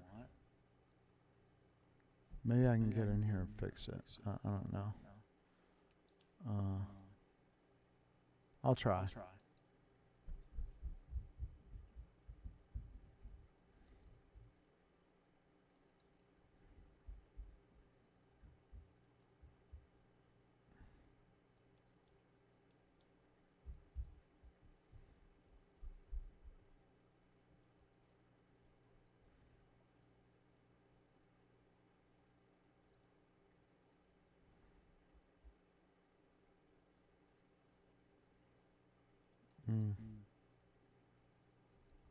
See if that works. Well, theoretically it should. But this thing is a game capture. How should...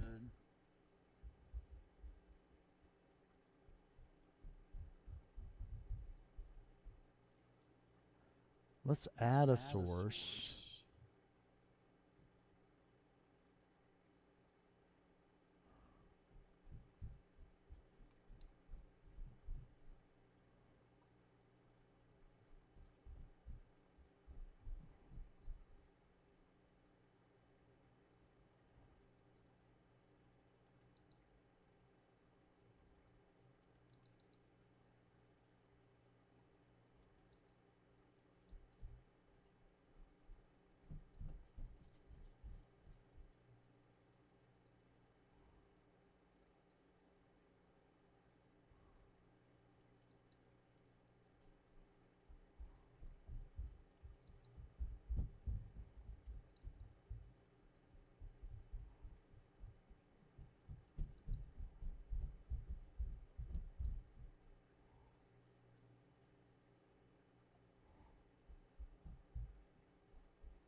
All right, video capture device is not going to work. What kind of source do I need?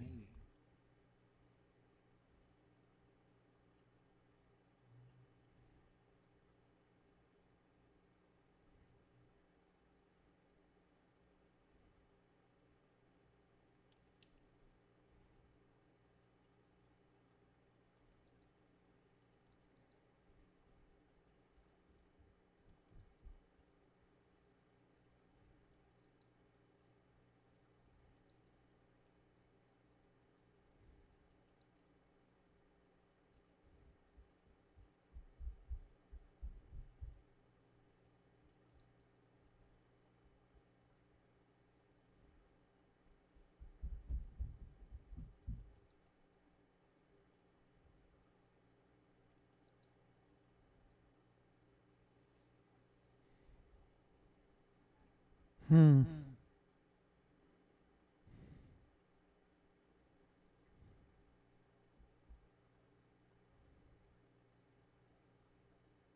Hmm. Window capture is not going to work. So.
Hmm.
Yeah.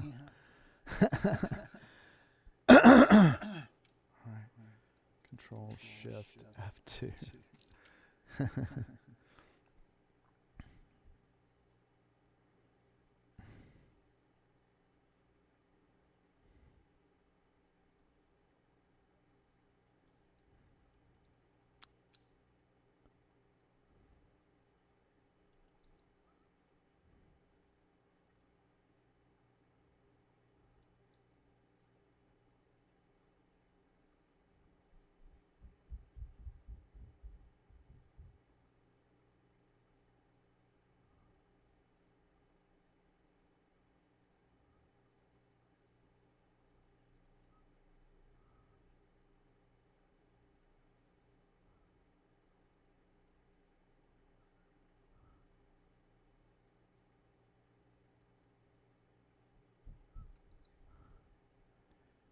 Enable virtual camera for this session.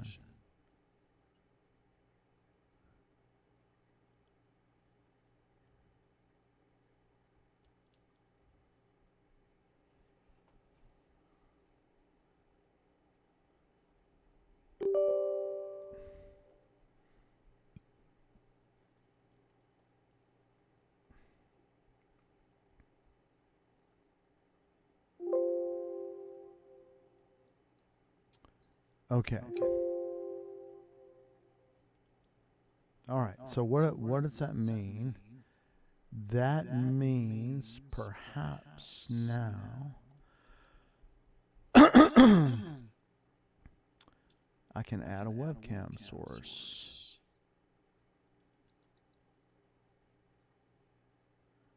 Add a new source instead. Let's see. VC face camera. Close. All right. Okay. All right. That's working. All right. So I'll put it.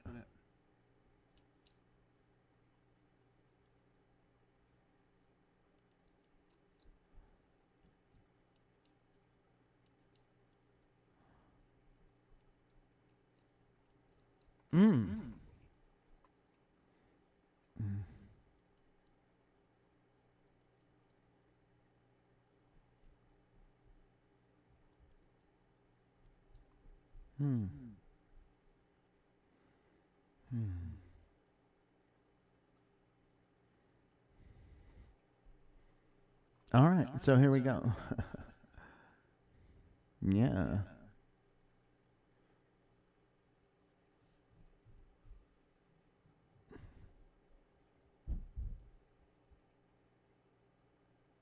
Yeah, sweetie.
coming back.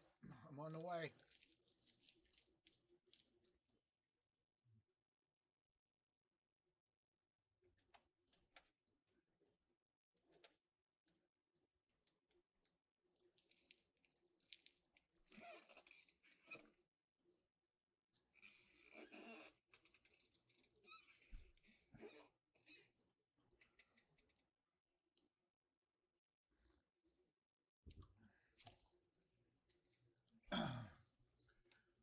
I'm trying to figure out how to do this right. I hope it's working, but Let me get to where I need to be right here. And what I'm going to do is I'm going to end the stream, and I'm going to be right back. I just want to see if it goes out to